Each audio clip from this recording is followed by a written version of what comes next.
Mic check, mic check, जल्दी से check करें।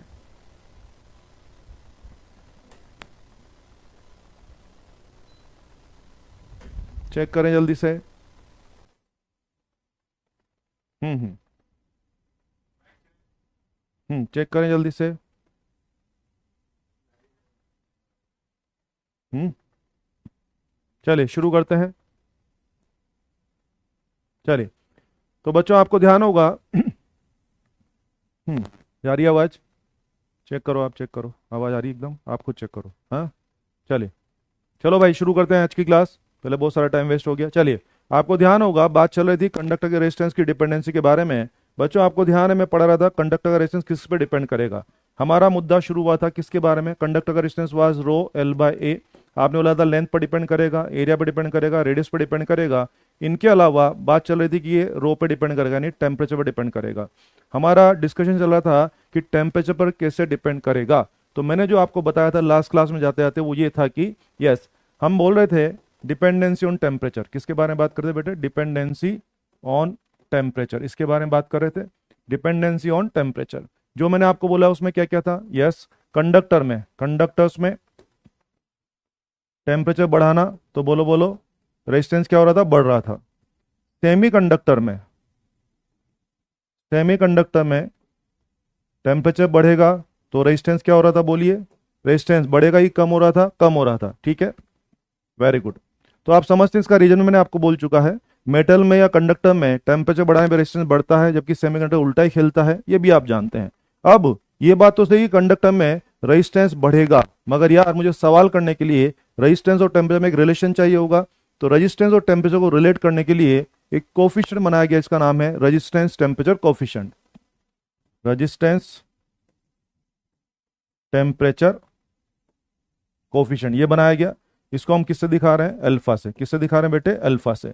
आइए अल्फा के बारे में सारी जानकारी इकट्ठा करते हैं। पहली बात अल्फा के बारे में, अल्फा को क्या डिफाइन किया गया है? That is 1/r dr/dt। ये अल्फा का डेफिनेशन लिखा हुआ है। तो इसका definition, very good very good very good, क्या डेफिनेशन हो गया इसका? अल्फा क्या होता है? Rate of change of resistance. It is change in resistance per unit resistance per unit change in temperature, इसको अल्फा डिफाइन किया गया है। अगर हम इसकी यूनिट की बात करें बेटे, यूनिट आप खुद देखिए, अल्फा की यूनिट क्या लग रही है आपको यहाँ से? यस, यूनिट क्या लग रही है? रेजिस्टेंस और रेजिस्टेंस का यूनिट आपस में कैंसिल हो जाएगा। आई थिंक इट इज का ये क्या हो गया? Per unit temperature.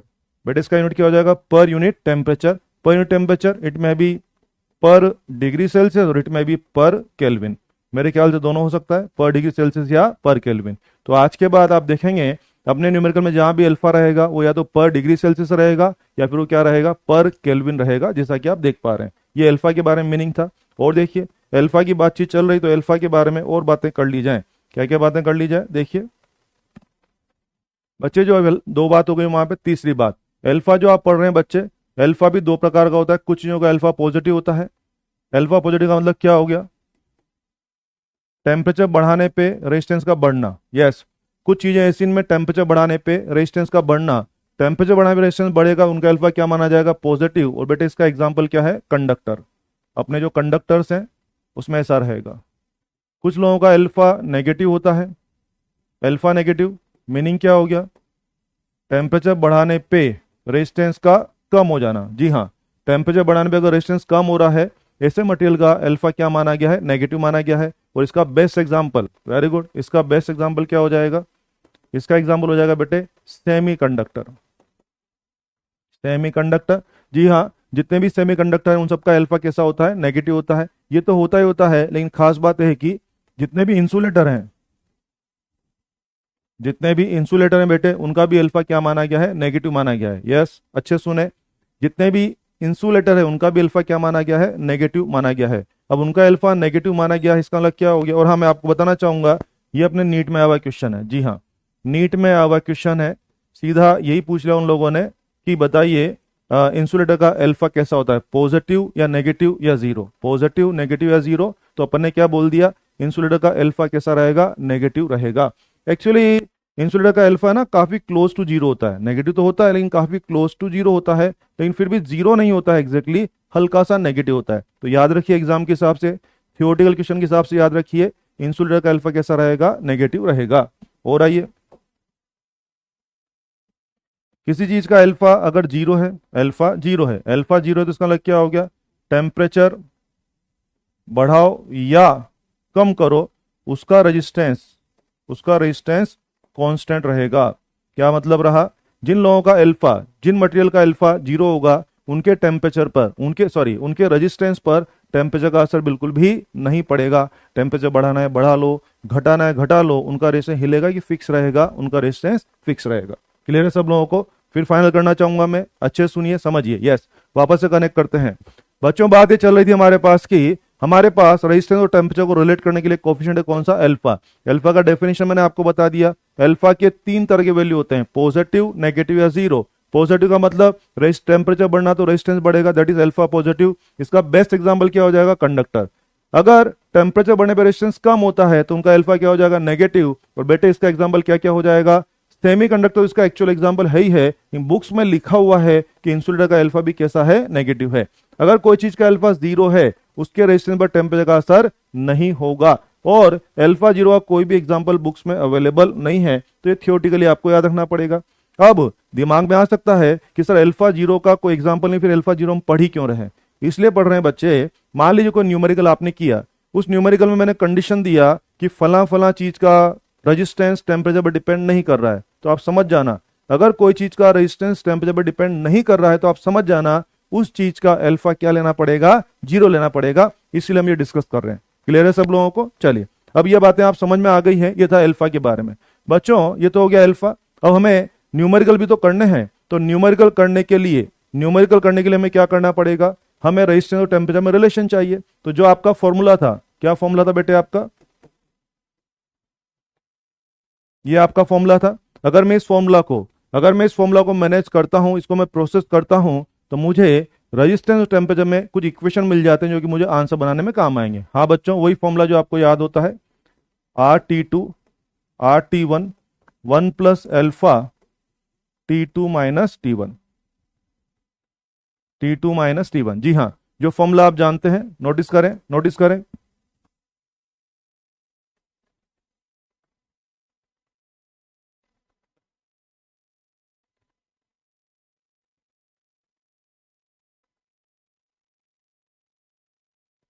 तो मैं कह रहा था अपना अल्फा का डेफिनेशन ये था, तो क्या रहेगा, RT2 बराबर ये आ जाएगा। ये इक्वेशन में गौर करें, ये इक्वेशन वही जो हम अक्सर याद रखते हैं। ये इक्वेशन क्या कर रहा है, बेसिकली ये दो अलग अलग टेम्परेचर के रेजिस्टेंस को रिलेट कर रहा है। क्या मतलब, T1 इनिशियल टेम्परेचर हो गया, T2 फाइनल टेम्परेचर हो गया। T1 को आप रेफरेंस टेम्परेचर भी बोल सकते हैं। तो आइए, ये क्या हो गया, RT2 का मतलब नए टेम्परेचर पर रेजिस्टेंस इज इक्वल टू पुराना resistance into 1 plus alpha into temperature difference. फिर सुन लीजिए, नया रेजिस्टेंस कैसे आएगा, पुराना resistance into 1 plus alpha into temperature difference. बेटे ये इक्वेशन हो जाएगी। मगर नोटिस करिए, ये जो इक्वेशन है इसमें जो पहला टेम्परेचर है T1, इसको बोलते हैं रेफरेंस टेम्परेचर। और जो अच्छी बुक्स हैं, जो फॉरेन राइटर्स की बुक्स हैं, उसमें लिखा हुआ है कि रेफरेंस टेम्परेचर केवल क्या लेना चाहिए, 0 डिग्री सेल्सियस। तो नोटिस करें, इफ T1 को मैं 0 डिग्री सेल्सियस ले लेता हूं, तो बोलो फिर T2 को T2 क्यों ही लिखें, क्या उसको T डिग्री सेल्सियस लिख दें? तो फिर आपकी इक्वेशन हो जाएगी RT इज, मुझे लगता है आपकी इक्वेशन ही हो जाएगी, चेक करें। बिल्कुल आपकी इक्वेशन ही हो जाएगी, चेक करें।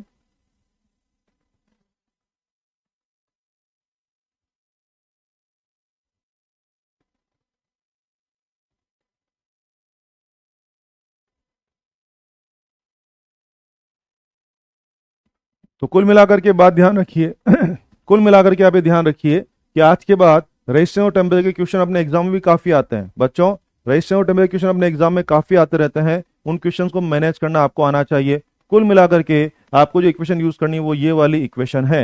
रेजिस्टेंस टेम्परेचर का क्वेश्चन मैनेज करने के लिए इक्वेशन है। अब इस इक्वेशन में कुछ विशेष बात आप ध्यान रखें। कौन सी विशेष बात, ये वाली इक्वेशन क्या कर रही है, ये दो टेम्परेचर के रेजिस्टेंस को रिलेट कर रही है, जिसमें पहला टेम्परेचर कंपलसरी कितना है, 0 डिग्री सेल्सियस। पहला टेम्परेचर कंपलसरी कितना है, 0 डिग्री सेल्सियस, और दूसरा कितना है, T डिग्री सेल्सियस। ध्यान रखें, आपके अधिकतर सवाल इसी से होने वाले हैं।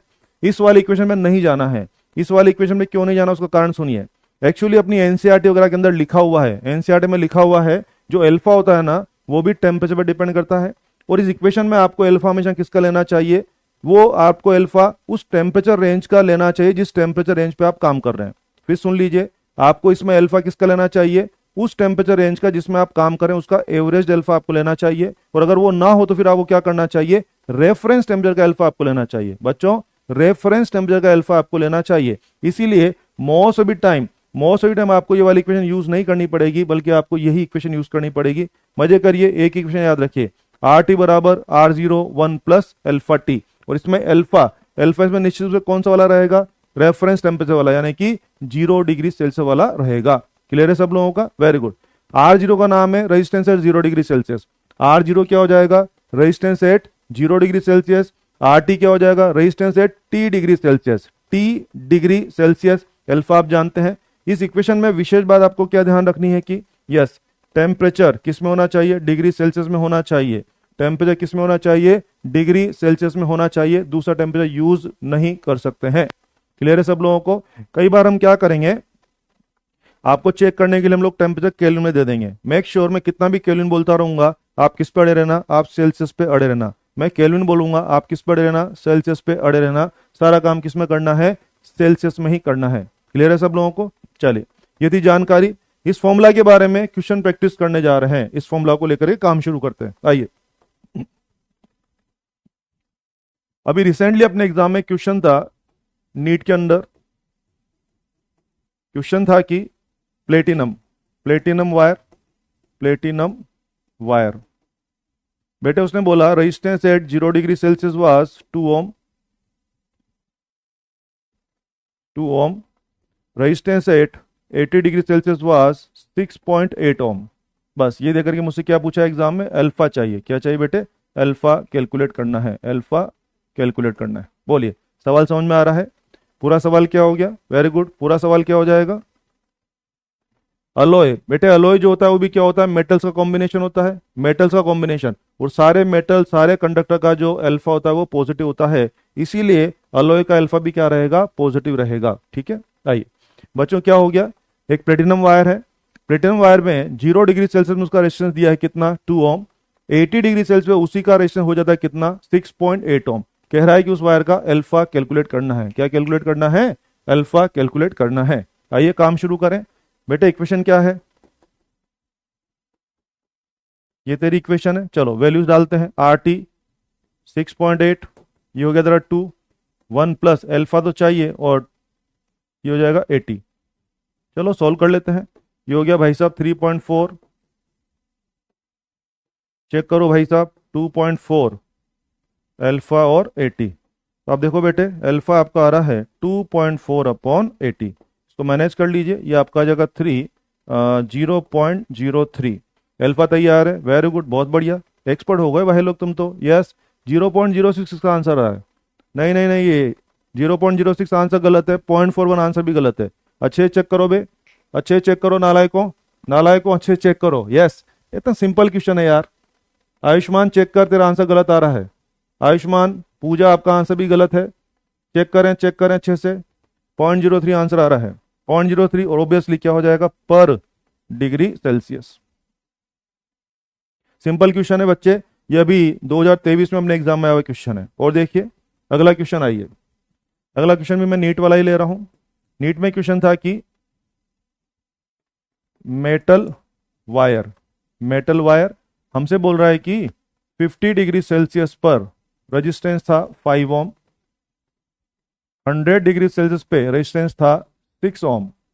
और ये सब देकर के हमसे क्या पूछ रहा है, अल्फा 0 चाहिए, और क्या पूछ रहा है, R0 चाहिए। सवाल समझिए, पूरा तार क्या हो जाएगा, पूरा कहानी क्या हो जाएगा बेटे। एक मेटल का वायर है, 50 डिग्री सेल्सियस पे रेजिस्टेंस है कितना, 5 ओम। 100 डिग्री सेल्सियस पे उसी का रेजिस्टेंस कितना हो गया, 6 ओम हो गया। मुझसे कह रहा है कि वायर का अल्फा भी लाइए और वायर का रेजिस्टेंस लाइए कब, 0 डिग्री सेल्सियस पे। वायर का रेजिस्टेंस लाना है कब, 0 डिग्री सेल्सियस पे लाना है। चलो काम शुरू करें। अब इस पर्टिकुलर सवाल में बच्चे एक पर्टिकुलर गलती करते हैं, मैं उस पर आना चाहूंगा।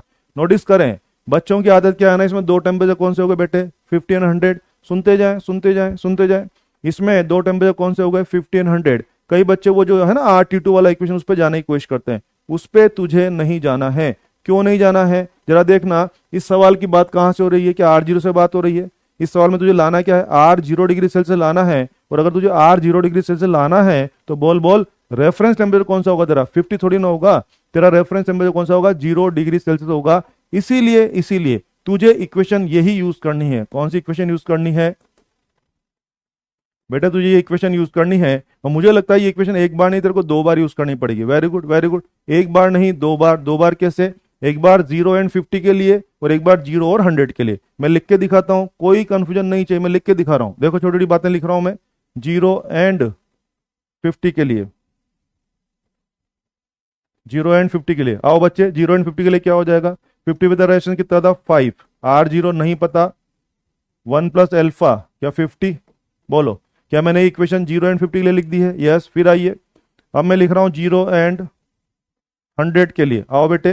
100 पे रेशन 6 था, R0 नहीं पता, 1 प्लस एल्फा, भाई साहब टेम्परेचर कितना था 100, बोलो बोलो क्या मैंने, वेरी गुड, क्या मेरी 2 इक्वेशन बन गई है, एक इक्वेशन ये रहा, एक इक्वेशन ये रहा। अब ध्यान दीजिए मेरे ख्याल से 2 इक्वेशन और 2 अननोन हो गए हैं भाई साहब, 2 इक्वेशन और 2 अननोन, एक अननोन तो हो गया एल्फा, एक अननोन हो गया R0। क्या 2 इक्वेशन को मैनेज करके 2 अननोन वैल्यू लाई जा सकती है, बिल्कुल सही बात है, ला सकते हैं, ला सकते हैं, बिल्कुल सही है, बिल्कुल सही है। नहीं ईशा आपका आंसर गलत आ रहा है, मैं फिर बोल रहा हूं कुछ लोग क्या कर रहे हैं, वो उधर जाने की कोशिश कर रहे हैं, किस पे, R T2 वाले इक्वेशन में जाने की कोशिश कर रहे हैं, गलत करेंगे, एग्जाम में भी गलती हो जाएगी। जो बोला जा रहा है उसको फॉलो करिए, सब अच्छा हो जाएगा। यस ध्यान दीजिए, मैं चिल्ला चुका हूं, यस आपको यही इक्वेशन यूज करनी है, क्योंकि क्योंकि क्योंकि आपको इसमें क्या निकालना है, R0 अल्फा 0, यानी रेफरेंस टेम्परेचर कौन सा हो रहा है, 50 नहीं हो रहा है, कौन सा हो रहा है, 0 हो रहा है। क्लियर है सबको, वेरी गुड वेरी गुड। हाँ अच्छा मैसेज दिख रहे हैं मुझे। अब क्या करें, अगर मैं इक्वेशन 1 में 2 का भाग देता हूं, डिवाइड करता हूं बटे 5/6, R0 निमट जाएगा, 1 प्लस 50 अल्फा, 1 प्लस 100 अल्फा, ये हो जाएगा। इसको मैनेज करिए आप लोग, 5 प्लस 500 अल्फा, 6 प्लस 300 अल्फा, ये हो जाएगा बेटे। तो तेरे को आ रहा है 200 अल्फा बराबर 1, तो भाई साहब अल्फा आ गया 1/200। पहली बात तो अल्फा की तैयारी हो गई है, पहली बात तो अल्फा की तैयारी हो गई, वेरी गुड वेरी गुड। अब अल्फा आने के बाद हमें R0 भी तो लाना है ना, तो किसी इक्वेशन में डाल दो इसको, चलो इक्वेशन 1 में डाल देते हैं। इक्वेशन 1 में ये रहा इक्वेशन 1, 5 तुझे पता है, R0 तुझे लाना था 1 प्लस, हाँ भाई साहब 50 अपॉन क्या 200, चेक कर लीजिए यहां से R0 आ रहा है कितना, 4 ओम, 4 ओम। तो भाइयों दोनों आंसर आ गए हैं, आपको अल्फा निकालना था वो भी आ गया था, आपको R0 निकालना था वो भी आ गया, वेरी गुड, बहुत बढ़िया, शाबाश शाबाश, बिल्कुल सही है, बहुत ही बढ़िया। तेजी से काम करें, बहुत तेजी से काम करें, वेरी गुड, बहुत ही बढ़िया। हाँ हाँ सब दिख रहा है मेरे को, सभी के मैसेज मुझे दिख रहे हैं। अहमद वेरी गुड, ईशा अब आपका आंसर सही है, वेरी गुड वेरी गुड, शाबाश। कर सकते हैं, कर सकते हैं, जो सिखाया जा रहा है वो करेंगे तो अच्छा रहेगा। अपना दिमाग लगाएंगे, उल्टे सीधे कॉन्सेप्ट लगाएंगे तो नुकसान करेंगे अपना। जो सिखा रहे हैं उसको फॉलो करिए, आंख बंद करके फॉलो करिए। आपको लगना चाहिए कि जो सामने मास्टर खड़ा है मेरी नैया पार करा देगा, आपके दिमाग में इतना विश्वास होना चाहिए कि जो सामने मास्टर खड़ा है मेरी नैया पार करा देगा। तो विश्वास रखिए, बिल्कुल अच्छे से आपको पढ़ाया जा रहा है, जो गाइडलाइन दी जा रही है उसको फॉलो करिए, सारा बन जाएगा, ठीक है, वेरी गुड। चलिए तो बच्चों मैं कह रहा था कि हमें इसके बारे में सवाल प्रैक्टिस करनी है। हाँ जी सवाल हो गए हैं, मुझे लगता है इस तरह के हम सवाल कर सकते हैं। ये दोनों सवाल किस में आए हुए हैं, नीट में आए हुए क्वेश्चन है भाई साहब, नीट की बात बहुत हो चुकी है, नीट के सवाल हम लोग कर सकते हैं। अब जो नीट में आए हुए क्वेश्चन है उनको करने के बाद अब ऐसा करते हैं, कुछ सवाल ऐसा करते हैं, कुछ सवाल लेते हैं जेई वाले, जेई वाले सवालों से आपका कॉन्सेप्ट डेवलप होगा और कुछ अच्छी अच्छी बातें सीखने वाले हैं। आइए जेई के सवाल ले रहा हूं, ध्यान दीजिए बेटे, ध्यान दीजिए कैसे काम होगा। यस जेई के सवाल ले रहा हूं, 2 वायर्स, बेटे 2 वायर है मेरे पास, वायर 1 R1 एंड अल्फा 1, वायर 2 R2 एंड अल्फा 2। हाँ भाइयों चीजों को समझिए अच्छे से, चीजों को अच्छे से समझिए। रौनक बाबू पढ़ाई पे ध्यान दो, रौनक बाबू क्लास के दौरान फालतू सवाल नहीं करें, सिर्फ पढ़ाई पे ध्यान दें, मूर्ख बच्चे हैं, सिर्फ पढ़ाई पे ध्यान दें, जब मुझे बताना होगा सब बता दूंगा मैं। यहाँ बात चल रही टेस्ट सिलेबस की बात कर रहा है, क्या अजीब सा, इधर ध्यान दे लाला। चलिए ध्यान दीजिए, बात चलेगी दो मेटेलिक वायर, दो वायर मेरे पास है बेटे। वायर वन की कहानी, रेजिस्टेंस R1 है, कोफिशिएंट अल्फा 1 है। वायर टू का रेजिस्टेंस R2 है और कोफिशिएंट कितना है बेटे, अल्फा 2 है। ठीक है, ये हमें दिया गया है। अब इसको लेकर के हम लोग एक नहीं बल्कि 4-5 सवाल करेंगे। यस, एक सवाल में एक नहीं बल्कि 4-5 सवाल करेंगे। सभी बहुत ही अच्छे और बहुत आसान सवाल हैं, आपको समझ में आना चाहिए। शुरू करता हूं मैं, ध्यान दीजिए, बिल्कुल बिल्कुल बिल्कुल सुनते जाएं। पहला सवाल है मेरा बेटे, पहला सवाल, यस पहला सवाल है अल्फा सीरीज। अल्फा सीरीज चाहिए। आप सवाल को समझिए। आपने मेरे को दो वायर दिए हुए हैं, दो वायर का अपना अपना अल्फा कितना है। पहले वायर का अल्फा है अल्फा 1, दूसरे वायर का अल्फा है अल्फा 2। ये सब मुझे दे दिया गया है और ये सब देकर के मुझे क्या पूछा जा रहा है, मुझे पूछा जा रहा है कि क्या निकालना है मुझे, मुझे दोनों के सीरीज ग्रुप का अल्फा निकालना है। क्या निकालना है बेटे, मुझे दोनों के सीरीज ग्रुप का अल्फा निकालना है। ठीक है, अब क्योंकि दोनों के सीरीज ग्रुप का अल्फा निकालना है तो क्या किया जाए, प्रोसेस समझिए। इधर देखिए आराम से, कॉमन सेंस की बात मुझे बताई गई है। आर सीरीज कितना होगा बेटे, R1 प्लस R2। बेटे अभी रेजिस्टेंस कितना है R1, दूसरा रेजिस्टेंस कितना है R2। क्या आप जानते हैं दोनों का सीरीज रेजिस्टेंस RS, मैंने क्या लिख दिया, R1 प्लस R2। अब कॉमन सेंस की बात करिए बेटे, टेम्परेचर के साथ साथ R1 भी चेंज होगा, R2 भी चेंज होगा, तो फिर निश्चित रूप से आर सीरीज भी चेंज होगा। तो बोलिए, ईमानदारी की बात करिए, टेम्परेचर के साथ साथ क्या तीनों चेंज होने वाले हैं। यस यस, टेम्परेचर के साथ साथ तीनों की वैल्यू चेंज होगी। और बच्चे टेम्परेचर के साथ साथ अगर तीनों की वैल्यू चेंज होगी तो मुझे अधिकार है कि मैं तीनों को या मैं इस इक्वेशन को टेम्परेचर के रेस्पेक्ट में डिफरेंशिएट कर रहा हूं। टर्मिनोलॉजी पे गौर करें, मैं इस पूरी इक्वेशन को टेम्परेचर, टाइम के रेस्पेक्ट में नहीं, टेम्परेचर के रेस्पेक्ट में डिफरेंशिएट कर रहा हूं। क्लियर है सबको, वेरी गुड। आइए मैं इसको डिफरेंशिएट कर रहा हूं, DRS upon DT, DR1 upon DT, DR2 upon DT। आओ बच्चों, मैंने ईमानदारी से क्या कर दिया, मैंने इसको ईमानदारी से टेम्परेचर के रेस्पेक्ट में डिफरेंशिएट कर दिया, जानबूझ के किया है। अब आइए ये कर दिया। आपको ध्यान है, आप मेरे साथ क्या पढ़े थोड़ी देर पहले, आप पढ़ रहे थे अल्फा वाज 1/r dr/dt पढ़ रहे थे बेटे। तो यहां से जरा गौर करेंगे, dr/dt क्या बन रहा है यार, अल्फा इंटू आर। बोलो, बन रहा है dr/dt अल्फा इंटू आर बन रहा है। यस यस यस, गौर करें गौर करें गौर करें, ये बन रहा है। और अगर ये बन रहा है तो फिर मैं इसको प्रोसेस कर दूं। यस, जरा देखिए क्या मामला हो गया मेरा। dr/dt को मैं क्या लिख सकता हूँ बेटे, अल्फा इंटू आर लिख सकता हूँ। तो यहाँ पे dr/dt को मैं क्या लिख सकता हूँ, अल्फा इंटू आर। ये क्या होने जा रहा है तेरा, अल्फा एस आर एस। आराम सीखिए, dr/dt को मैं क्या लिख रहा हूँ, अल्फा इंटू आर। तो ये सीरीज का था तो क्या होगा, अल्फा सीरीज आर सीरीज।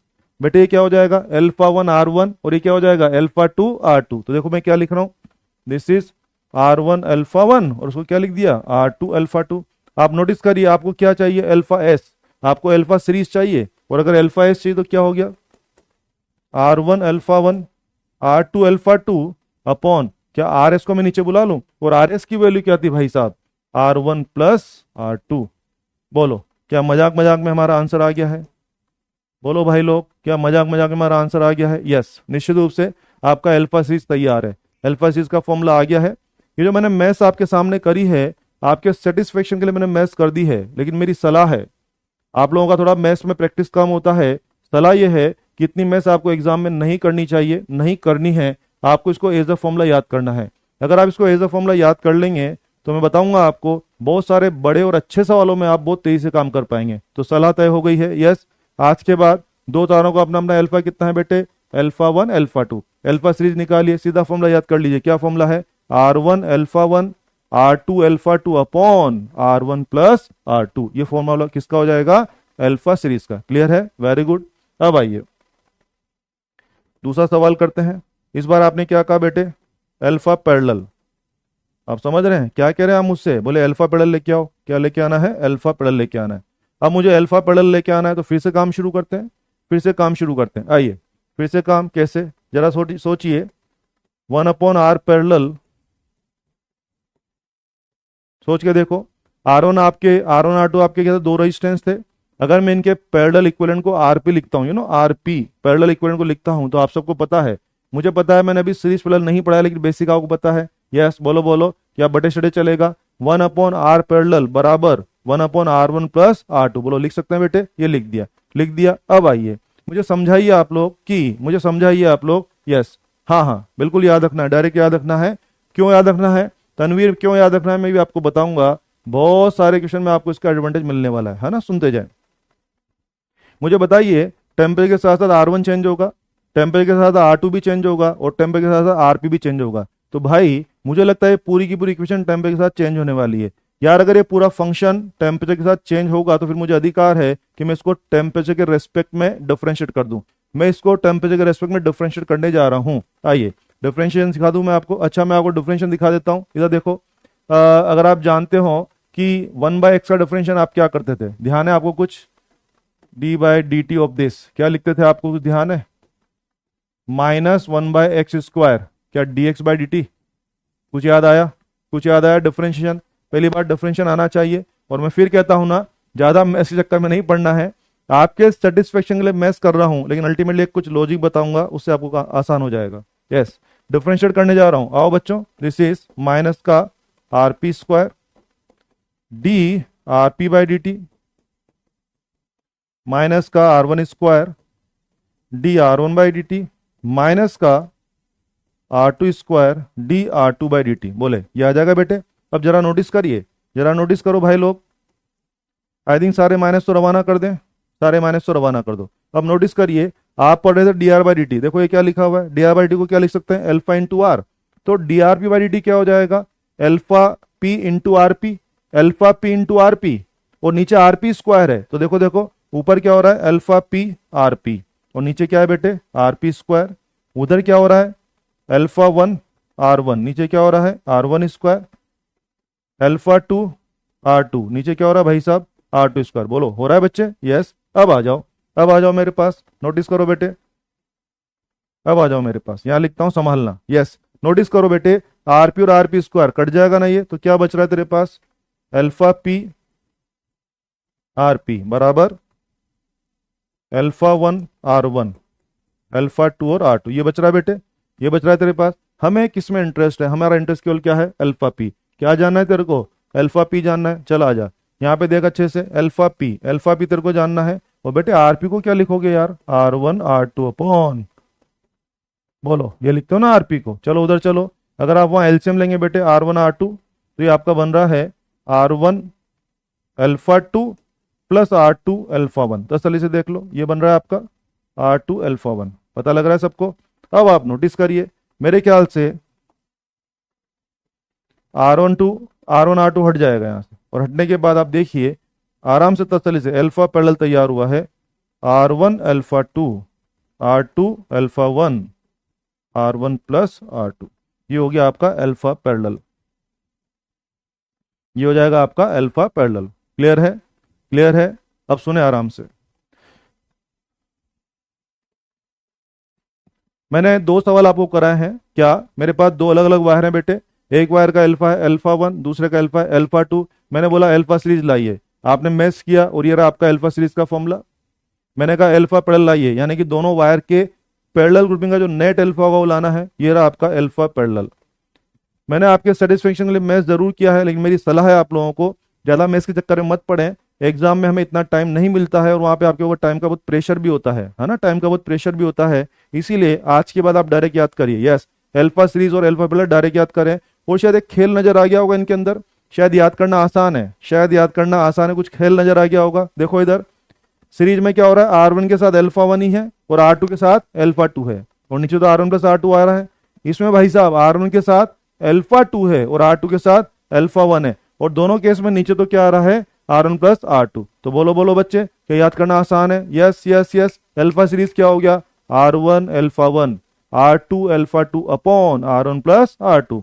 बेटे अल्फा पैरेलल क्या हो जाएगा? R1 alpha 2 R2 alpha 1 upon R1 plus R2। Clear है सब लोगों को? तो आपको डायरेक्ट इनको याद करना है। अब क्यों याद करना है? बच्चों के दिमाग में आता है कि यार कैसा मास्टर है, बोल रहा है याद कर लो। हाँ, क्यों याद करना है जरा मैं उसका यूटिलिटी बताता हूं आपको, सुनिए। वेरी गुड, बहुत बढ़िया। क्यों याद करना है? पहली बात तो जेई के अंदर ये सवाल, पहला सवाल जेई में सीधा आया हुआ है। यस, तो अगर ये सवाल जेई में आया हुआ है तो ऑब्वियसली आपको आपके यहां भी तो आ सकता है। तो अगर आपको इसको एज अ फॉर्मूला याद कर लोगे तो बिना टाइम वेस्ट के तुरंत आंसर मार दोगे। R1 alpha 1 plus R2 alpha 2 upon R1 plus R2, ये हो जाएगा। वेरी गुड, बहुत बढ़िया।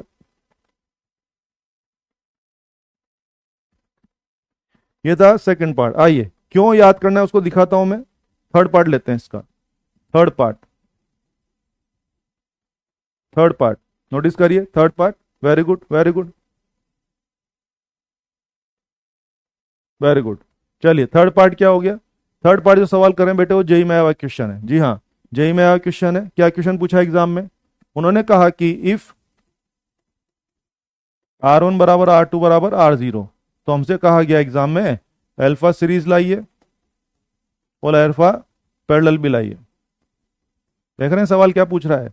एग्जाम में पूछा गया कि अगर दोनों वायर्स का इनिशियल रेजिस्टेंस सेम है, बेटे दोनों वायर का इनिशियल रेजिस्टेंस सेम है, तो एग्जाम में आया गया अल्फा सीरीज भी लाइए और अल्फा पैरेलल भी लाइए। अब जरा सोचो, मुझे तो फॉर्मूला रटा हुआ है, तो बस उस फॉर्मूला में क्या करना है, R1 और R2 के लिए दोनों को सेम डालना है, सेम डाल के सोल्व कर लेंगे। सोल्व कैसे करेंगे? आइए, अल्फा सीरीज का फॉर्मूला क्या था बेटे? R1 alpha 1 R2 alpha 2 upon R1 plus R2, ये तो है ना। इसमें क्या डालना है बेटे? इसमें क्या डालना है? R1 R2 के लिए बराबर डालेंगे। इसको भी R लिखोगे, इसको भी R लिखोगे, चेक करके देख लो तो अल्फा सीरीज कितना मिल रहा है आप लोगों को? अल्फा 1 प्लस अल्फा 2/2 ये मिल रहा है, पता लग रहा है। और देखिए अल्फा पैरेलल पूछ रहा है। अल्फा पैरेलल का फॉर्मूला क्या था? R1 alpha 2 R2 alpha 1 upon upon क्या R1 प्लस R2, यही था ना अपने पास। यस। अब आ जाओ बेटे, सवाल में इशारा किया गया है, सवाल में इशारा किया गया है कि R1 और R2 बराबर है, तो रख दो यार इसमें R1 R2 बराबर रख दो। मुझे तो फॉर्मूला रटा हुआ है, तो फॉर्मूला याद है, तुरंत काम हो जाएगा। रख के देखो, आप रख के देखो, अल्फा 1 प्लस अल्फा 2/2, चांस वाली बात है, अल्फा सीरीज भी तैयार और अल्फा पैरेलल भी तैयार है। और आप देख रहे हैं अगर ऐसा क्वेश्चन हमारे एग्जाम में आता है तो बिना टाइम वेस्ट के हम आंसर कर पा रहे हैं। और क्यों कर पा रहे हैं? क्योंकि हमने अल्फा सीरीज का और अल्फा पैरेलल का जनरलाइज फॉर्मूला याद है। फॉर्मूला याद है तो उसमें वैल्यू प्लेस करिए और आपका आंसर आ जाएगा। समझे बाबू? बिल्कुल सही है, बिल्कुल सही। चांस वाली बात है, दोनों सेम आ गए। बोलो बोलो, क्या दोनों सेम आ गए? चलो लिख देता हूँ, अल्फा पी बराबर क्या अल्फा एस आ रहा है? बिल्कुल आ रहा है। ये चांस वाली बात है, बिल्कुल सही है। वेरी गुड, वेरी गुड, बहुत बढ़िया। ये था थर्ड पार्ट। आइए इसका फोर्थ पार्ट करते हैं बेटे, इस सवाल का फोर्थ पार्ट। फोर्थ पार्ट मुझसे कह रहा है if series resistance is independent of temperature, series resistance independent of temperature, then find condition। Examiner कह रहा है कि अगर दोनों वायर का जो सीरीज रेजिस्टेंस है वो टेम्परेचर पर डिपेंड नहीं कर रहा है, यस, दोनों तारों का जो सीरीज रेजिस्टेंस वो टेम्परेचर पर डिपेंड नहीं कर रहा है, तो एग्जामिनर बोल रहा है भाई साहब शर्त लाइए। शर्त लाइए, तो आओ चेक करते हैं। Yes, find condition. पहली बात आपको समझना पड़ेगा कि दोनों का सीरीज रेजिस्टेंस टेम्परेचर पर डिपेंड नहीं कर रहा है। कुछ समझे बाबू? यस, अभी पढ़ाया था अल्फा पॉजिटिव, अल्फा नेगेटिव और अल्फा जीरो का मीनिंग बताया था। अल्फा जीरो का मीनिंग क्या था? अगर कोई चीज का रेजिस्टेंस टेम्परेचर पर डिपेंड न करे तो उसका अल्फा मस्ट बी जीरो। तेरी भाषा देख, तेरी लैंग्वेज देख, तू क्या बोल रहा है? दो तारों का सीरीज रेजिस्टेंस टेम्परेचर पर डिपेंड नहीं कर रहा है, तो बाबू समझो इशारे, मंजिल पुकारे कि alpha series zero, alpha series should be zero, alpha series should be zero. Very good, very good, बहुत बढ़िया, बहुत बढ़िया। Alpha series should be zero, तो क्या करें? अल्फा सीरीज जीरो होना चाहिए, और अल्फा सीरीज बनाने की जरूरत नहीं है हमें, तो अल्फा सीरीज का फॉर्मूला याद है ना भाई। चलो चलो चलो, अल्फा सीरीज का फॉर्मूला याद है ना? क्या ये फिगर तेरा जीरो होना चाहिए और ये फिगर जीरो होना चाहिए? तो बोल क्या शर्त आ रही तेरे पास? R1 अल्फा 1 R2 अल्फा 2 बराबर जीरो। एग्जाम में आंसर था कि ये कंडीशन रहेगी। कुछ समझ में आ रहा है? ये सारे क्वेश्चन जेई में आए हुए क्वेश्चन है, बहुत संभाल के करें, क्योंकि वहां आए हुए तो कभी भी अपने एग्जाम में टपक सकते हैं, और सब आसान क्वेश्चन है। अल्फा सीरीज जीरो, देखो देखो एग्जामिनर बहुत चालाक है, वो ये नहीं बोलेगा अल्फा सीरीज जीरो लो। उसने सवाल को कैसे डिजाइन किया? उसने बोला है कि सीरीज का रेजिस्टेंस टेम्परेचर पर डिपेंड नहीं कर रहा, तो मुझे पता होना चाहिए कि किसी चीज का रेजिस्टेंस, अगर किसी चीज का रेजिस्टेंस टेम्परेचर पर डिपेंड नहीं करेगा तो उस चीज का alpha must be zero. Alpha zero किया और आंसर आ गया। कर सकते हैं? अब सुनिए, ये तो आंसर आ ही गया है, इसमें से एक और बात हम निकाल सकते हैं। बेटे को बताओ, इस कंडीशन को मैं ऐसा लिखूं क्या आपके लिए? R1 बाय R2 बराबर minus alpha 1 alpha 2 by alpha 1। बोलो लिख दूं मैं ऐसा? बोलो लिख सकता हूं ऐसा? देखो R1 बाय R2 बराबर माइनस अल्फा 2 बाय अल्फा 1। नहीं नहीं इरफान, चेक करो चेक करो, ऊपर अल्फा 2 जाएगा ना, उधर जाएंगे तो चेक करो चेक करो। बोलो ऐसा लिख सकते हैं, लिख सकते हैं ना। और अगर ऐसा लिख सकते हैं भाई साहब, तो यहाँ से एक नई जानकारी पता लग रही है। कौन सी, जरा सोचिए। यस, आप कह रहे हैं ऐसा लिख सकते हैं बच्चों, आप कह रहे हैं कि ऐसा लिख सकते हैं, तो इसका मीनिंग क्या हो गया, नोटिस करिए। आप कह रहे हैं कंडीशन होनी चाहिए, इधर तो पॉजिटिव फिगर है, क्या इधर का आंसर भी पॉजिटिव आना चाहिए, ये पॉजिटिव तो वो भी पॉजिटिव आना चाहिए। और भाई साहब एक माइनस तो यहाँ ऑलरेडी चिपका हुआ है, एक माइनस तो यहाँ ऑलरेडी चिपका हुआ है, तो आप समझ गए मामला सेट होने के लिए दोनों अल्फा पॉजिटिव होंगे तो नहीं, मामला सेट नहीं होगा बच्चों। दोनों अल्फा पॉजिटिव होंगे तो मामला सेट नहीं होगा, दोनों अल्फा नेगेटिव होंगे तब भी मामला सेट नहीं होगा। इधर पॉजिटिव तो इधर भी पॉजिटिव आना जरूरी है। एक माइनस ऑलरेडी चिपका हुआ है, इसका मतलब क्या हो गया, एक अल्फा पॉजिटिव होना चाहिए और एक अल्फा नेगेटिव होना चाहिए। वेरी गुड, हमें समझ में आता है, यहां से पता लग रहा है एक अल्फा शुड बी, एक अल्फा शुड बी पॉजिटिव। थोड़ा और अच्छा लिखता हूं, अगर मामला सेट करना है तो क्या होना चाहिए, one alpha should be positive and other alpha should be negative. कुछ समझे बाबू? यस, दोनों अल्फा पॉजिटिव होंगे तो मामला सेट नहीं होगा, दोनों अल्फा नेगेटिव होंगे तो मामला सेट नहीं होगा। निश्चित रूप से मेरा मैथ्स मुझे बता रहा है भाई साहब, एक अल्फा पॉजिटिव होना चाहिए, एक अल्फा नेगेटिव होना चाहिए, तब जाके मामला सेट होगा। यस, कोई भी एक अल्फा पॉजिटिव, कोई भी एक अल्फा नेगेटिव होना चाहिए। और अगर ऐसा है बाबू तो कुछ समझे, कुछ समझे, कोई अल्फा पॉजिटिव होना चाहिए, कुछ समझे।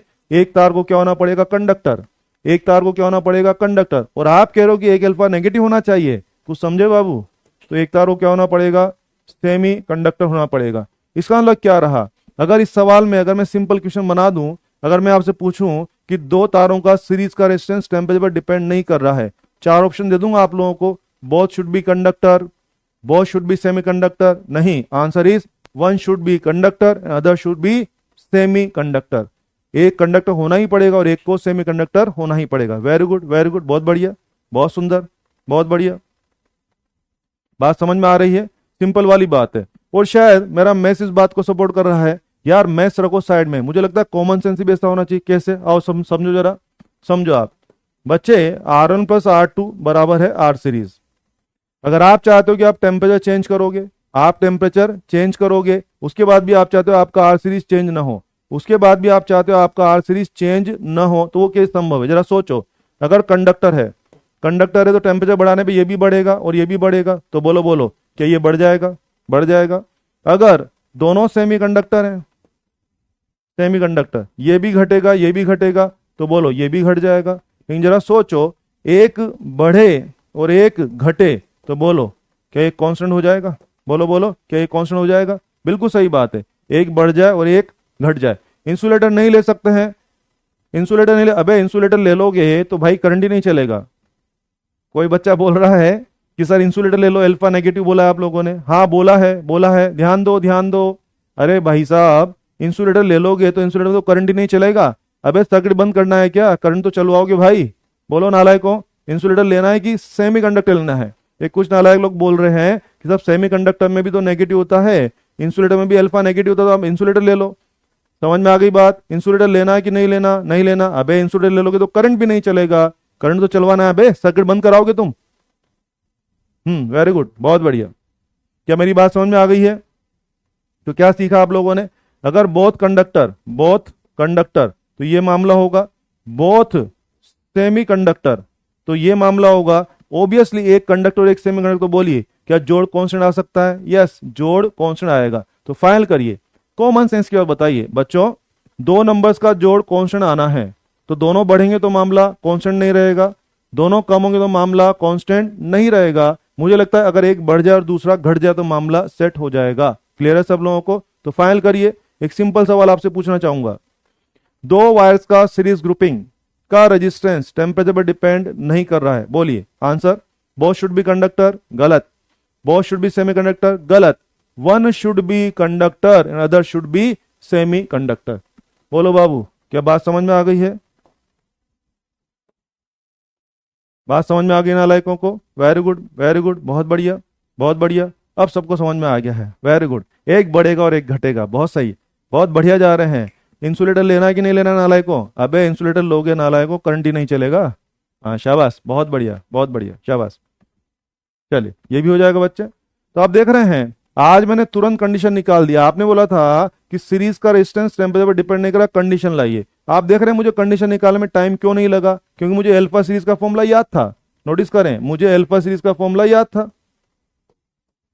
मैंने खट से अल्फा सीरीज का फॉर्मूला लिया, उसको खट से क्या कर दिया, जीरो कर दिया, मेरा तुरंत आंसर आ गया। इसलिए बोल रहा हूं कुछ स्टैंडर्ड चीजों को याद करने में कोई बुराई नहीं है। स्टैंडर्ड फॉर्मूला, स्टैंडर्ड चीजों को याद करिए ताकि हम कम टाइम में स्पीडली एग्जाम में काम कर सकें। क्लियर है? बहुत बढ़िया, बहुत बढ़िया। क्लियर है सबको? चलिए, अभी मैं कह रहा था कि ये सवाल आपने, ये था फोर्थ पार्ट, और सुनिए फिफ्थ पार्ट। ध्यान दीजिए, ध्यान दीजिए, फिफ्थ पार्ट की बात कर रहा हूं। बेटे अपने मॉड्यूल में एक क्वेश्चन है, ध्यान दीजिए बेटे, अपने मॉड्यूल में एक क्वेश्चन है कि, अपने मॉड्यूल में इसी कॉन्सेप्ट पे क्वेश्चन है कि, डेटा बोलता हूं ध्यान दें, यस, अल्फा कार्बन, यस, अपने मॉड्यूल में क्वेश्चन है alpha carbon is given minus का 0.5 10⁻⁻⁴ पर डिग्री सेल्सियस। अल्फा एल्यूमिनियम ये दिया हुआ है 4 इंटू पर डिग्री सेल्सियस। नोटिस करें, अपने मॉड्यूल में क्वेश्चन है, क्वेश्चन बैंक के अंदर दो मटेरियल है, कार्बन और एल्यूमिनियम। कार्बन और एल्यूमिनियम दोनों का उन्होंने अल्फा दिया हुआ है, यस यस यस। एक का अल्फा दिया हुआ बेटे नेगेटिव, एक का अल्फा दिया पॉजिटिव। ये सवाल दिया हुआ है, हमसे बोल रहा है कि इफ, हमसे बोल रहा है कि if series resistance of both is 30 ohm, is 30 ohm and independent of temperature, independent of temperature। मुझसे बोल रहा है कि कार्बन का रेजिस्टेंस भी लाइए और एल्यूमिनियम का रेजिस्टेंस भी लाइए। आराम से बातें करते, बहुत अच्छा सवाल है, बहुत अच्छा सवाल है, आराम से बातें करते हैं। यस, खूब सारा सीखिए बच्चों। मुझे बोल रहा है कि ये एक इंडिपेंडेंट सवाल है, ऐसा सवाल अपने क्वेश्चन बैंक में भी है, खूब अच्छा सीखिए। अभी जो आपने सीखा उसी को यूज करेंगे। आओ, कह रहा है कि कार्बन का अल्फा ये है, एल्यूमिनियम का अल्फा ये है। खुद कह रहा है कि if series resistance of both is 30 ओम, दोनों का सीरीज रेजिस्टेंस कितना है बेटे, 30 ओम है। कह रहा है कि इंडिपेंडेंट ऑफ टेम्परेचर, कह रहा है कार्बन का पर्सनल रेजिस्टेंस लाइए और एल्यूमिनियम का भी पर्सनल रेजिस्टेंस लाइए। ठीक है, तो फिर क्या करें? यस, अभी अभी काम शुरू किया हम लोगों ने, ध्यान है क्या करना पड़ेगा। चलिए,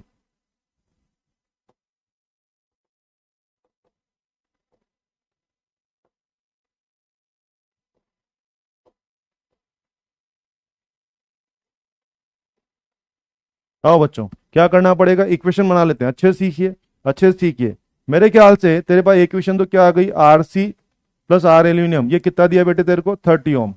बोल, क्या मजाक मजाक में इक्वेशन आ गई तेरे पास? बहुत बढ़िया। R C plus R aluminium जो तेरे को जानना है, तेरे को ये दोनों जानना है ना, उनका टोटल कितना दिया हो, 30 ओम। एक बात, दूसरी बात पकड़ते हैं।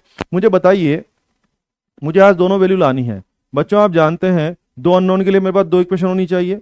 मेरे पास आर सी और आर एल्यूमिनियम की एक इक्वेशन आ चुकी है। अगर कहीं से एक और इक्वेशन का जुगाड़ हो जाए तो मैं दोनों को मैनेज करके दोनों की वैल्यू ला पाऊंगा।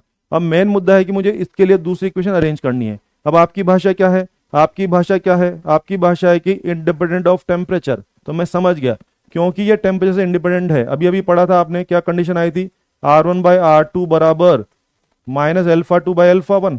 अभी अभी आपने पढ़ा है मेरे साथ।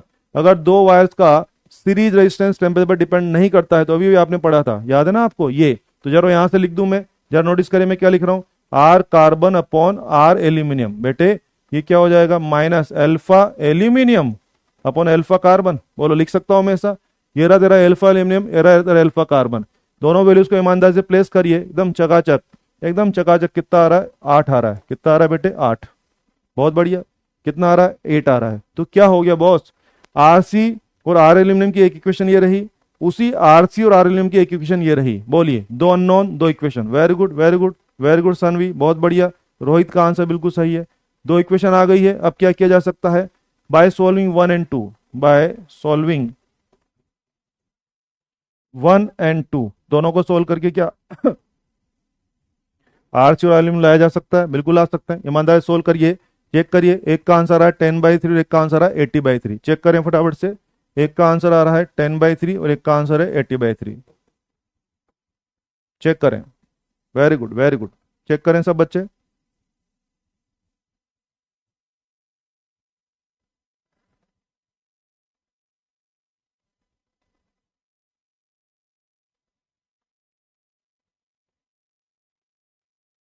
Very good. आ रहा है भाई लोग? भाई लोग आंसर आ रहा है, वेरी गुड, शाबाश शाबाश। ये सब इतना आसान है, सिस्टमेटिक चलोगे सब हो जाएगा। अगर एकदम हापड़ थुपड़ करोगे सब गड़बड़ हो जाएगा। सिस्टमेटिक चलो एकदम। आ रहा है आंसर भाई लोग, वेरी गुड, बहुत बढ़िया। तो आप देख रहे हैं अपन ने एक ही सवाल में चार पांच सवाल कर लिए हैं, इनमें से अधिकतर क्वेश्चन जेई में आए हुए हैं। और इन सवालों की खास बात क्या रही, अब तो मानते हो ना?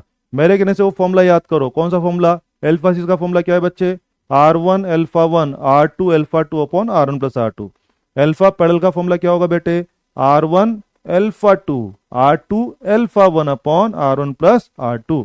वेरी गुड, बहुत बढ़िया, बहुत सुंदर। चलिए, तो मुझे लगता है हम लोग न्यूमेरिकल कर सकते हैं। वापस से कनेक्ट करता हूं, ध्यान दीजिए। कहां से बात शुरू हुई थी? यस, बात शुरू हुई थी ये वाला, ये सवाल ये था। दो वायर थे बेटे आपके पास, दो वायर का अपना अपना R1 अल्फा 1 दे दिया। यस, एल्फा सीरीज, बोलो बोलो, एल्फा सीरीज का फॉर्मूला याद हो जाएगा। बोलो बोलो, एल्फा पैरेलल का फॉर्मूला याद हो जाएगा, हो जाएगा।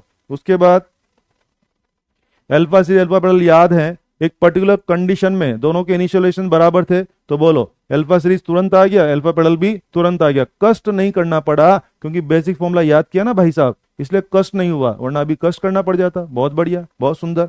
और आओ, उसके बाद एक सवाल हो गया कि अगर मान लीजिए सीरीज रेजिस्टेंस टेम्परेचर पर डिपेंड नहीं करता तो कंडीशन लाइए। तुरंत एल्फा सीरीज को उठाया, जीरो मार दिया, कंडीशन आ गई। और कंडीशन बनाते बनाते एक नई बात पता लग गई, क्या? कि कंडीशन सेटिस्फाई होगी तब जब एक एल्फा पॉजिटिव और एक एल्फा नेगेटिव हो। भाई साहब, एक एल्फा पॉजिटिव एक एल्फा नेगेटिव का मतलब क्या निकला? एक वायर ने कंडक्टर होना पड़ेगा और दूसरे वायर ने सेमी कंडक्टर होना पड़ेगा। वो बात भी यहाँ पे आ गई है, वेरी गुड। उसके बाद ये सवाल अपने मॉड्यूल में मौजूद है, आप देख लीजिए, अपने मॉड्यूल में सवाल मौजूद है। देखो कितना प्यारा क्वेश्चन है। दोनों तारों का अल्फा दे दिया भाई साहब, और आपने देखा बाबू क्या बात है, जब अगले ने अल्फा दिया तो देखो देखो, एक का अल्फा अगले ने नेगेटिव दिया है, दूसरे का अल्फा अगले ने पॉजिटिव दिया है। अगर दोनों का अल्फा पॉजिटिव दे देता ना तो सवाल ही गलत हो जाता।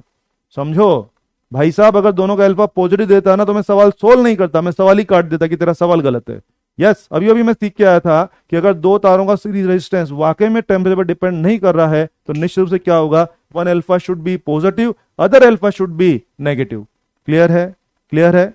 चलिए, वो यूज किया, यह आपने मुझे दिया हुआ था, खट से मैंने इक्वेशन बनाई और सोल्व कर दिया। आ जाएगा, आ जाएगा, वेरी गुड वेरी गुड। चलिए, अब बच्चों क्योंकि आप ये सारी बातें समझने लग गए हैं, हमने बात की थी रेजिस्टेंस और टेम्परेचर के रिलेशन के बारे में। अब हम बात करेंगे ग्राफ के बारे में। रेजिस्टेंस और टेम्परेचर को इक्वेशन को सोल्व करना, क्वेश्चन सोल्व करना आपको आ गया है। ग्राफ के बारे में बात करेंगे। ग्राफ मतलब क्या हो गया? Resistance versus temperature. जी हाँ, रेजिस्टेंस और टेम्परेचर में ग्राफ की बात कर रहे हैं, वेरी गुड। ध्यान दीजिए, रेजिस्टेंस और टेम्परेचर में ग्राफ की बात करने जा रहे हैं। बच्चों आप जानते हैं टेम्परेचर दो प्रकार का होता है। एक टेम्परेचर दो प्रकार का होता है, एक होता है सेल्सियस वाला और एक होता है केल्विन वाला। तो जब भी मैं रेजिस्टेंस और टेम्परेचर में ग्राफ की बात करूँ ना, तो आप ये जरूर चेक करना कि भाई साहब टेम्परेचर कौन सा वाला है, सेल्सियस वाला है कि केल्विन वाला है, क्योंकि दोनों के ग्राफ अलग अलग आने वाले हैं। अभी 3-4 साल पहले अपने नीट में एक ग्राफ वाला क्वेश्चन भी आया हुआ है। आइए दोनों की बात करेंगे, टेम्परेचर सेल्सियस वाला भी लेंगे और एक बार टेम्परेचर केल्विन वाला भी लेंगे। आइए शुरुआत करते हैं। सबसे पहला रेजिस्टेंस एंड, या एंड की जगह वर्सेस लिख देता हूं, रेजिस्टेंस वर्सेस टेम्परेचर। और टेम्परेचर कौन सा ले रहा हूं बेटे? Degree Celsius. जी हाँ, रेजिस्टेंस और टेम्परेचर डिग्री सेल्सियस, इसके बारे में ग्राफ बनाने सोच रहा हूं। बोलो, क्या इसके बारे में कोई स्टैंडर्ड इक्वेशन मेरे पास है क्या? बिल्कुल है। क्या इसके बारे में स्टैंडर्ड इक्वेशन है मेरे पास? क्या इक्वेशन थी बेटे?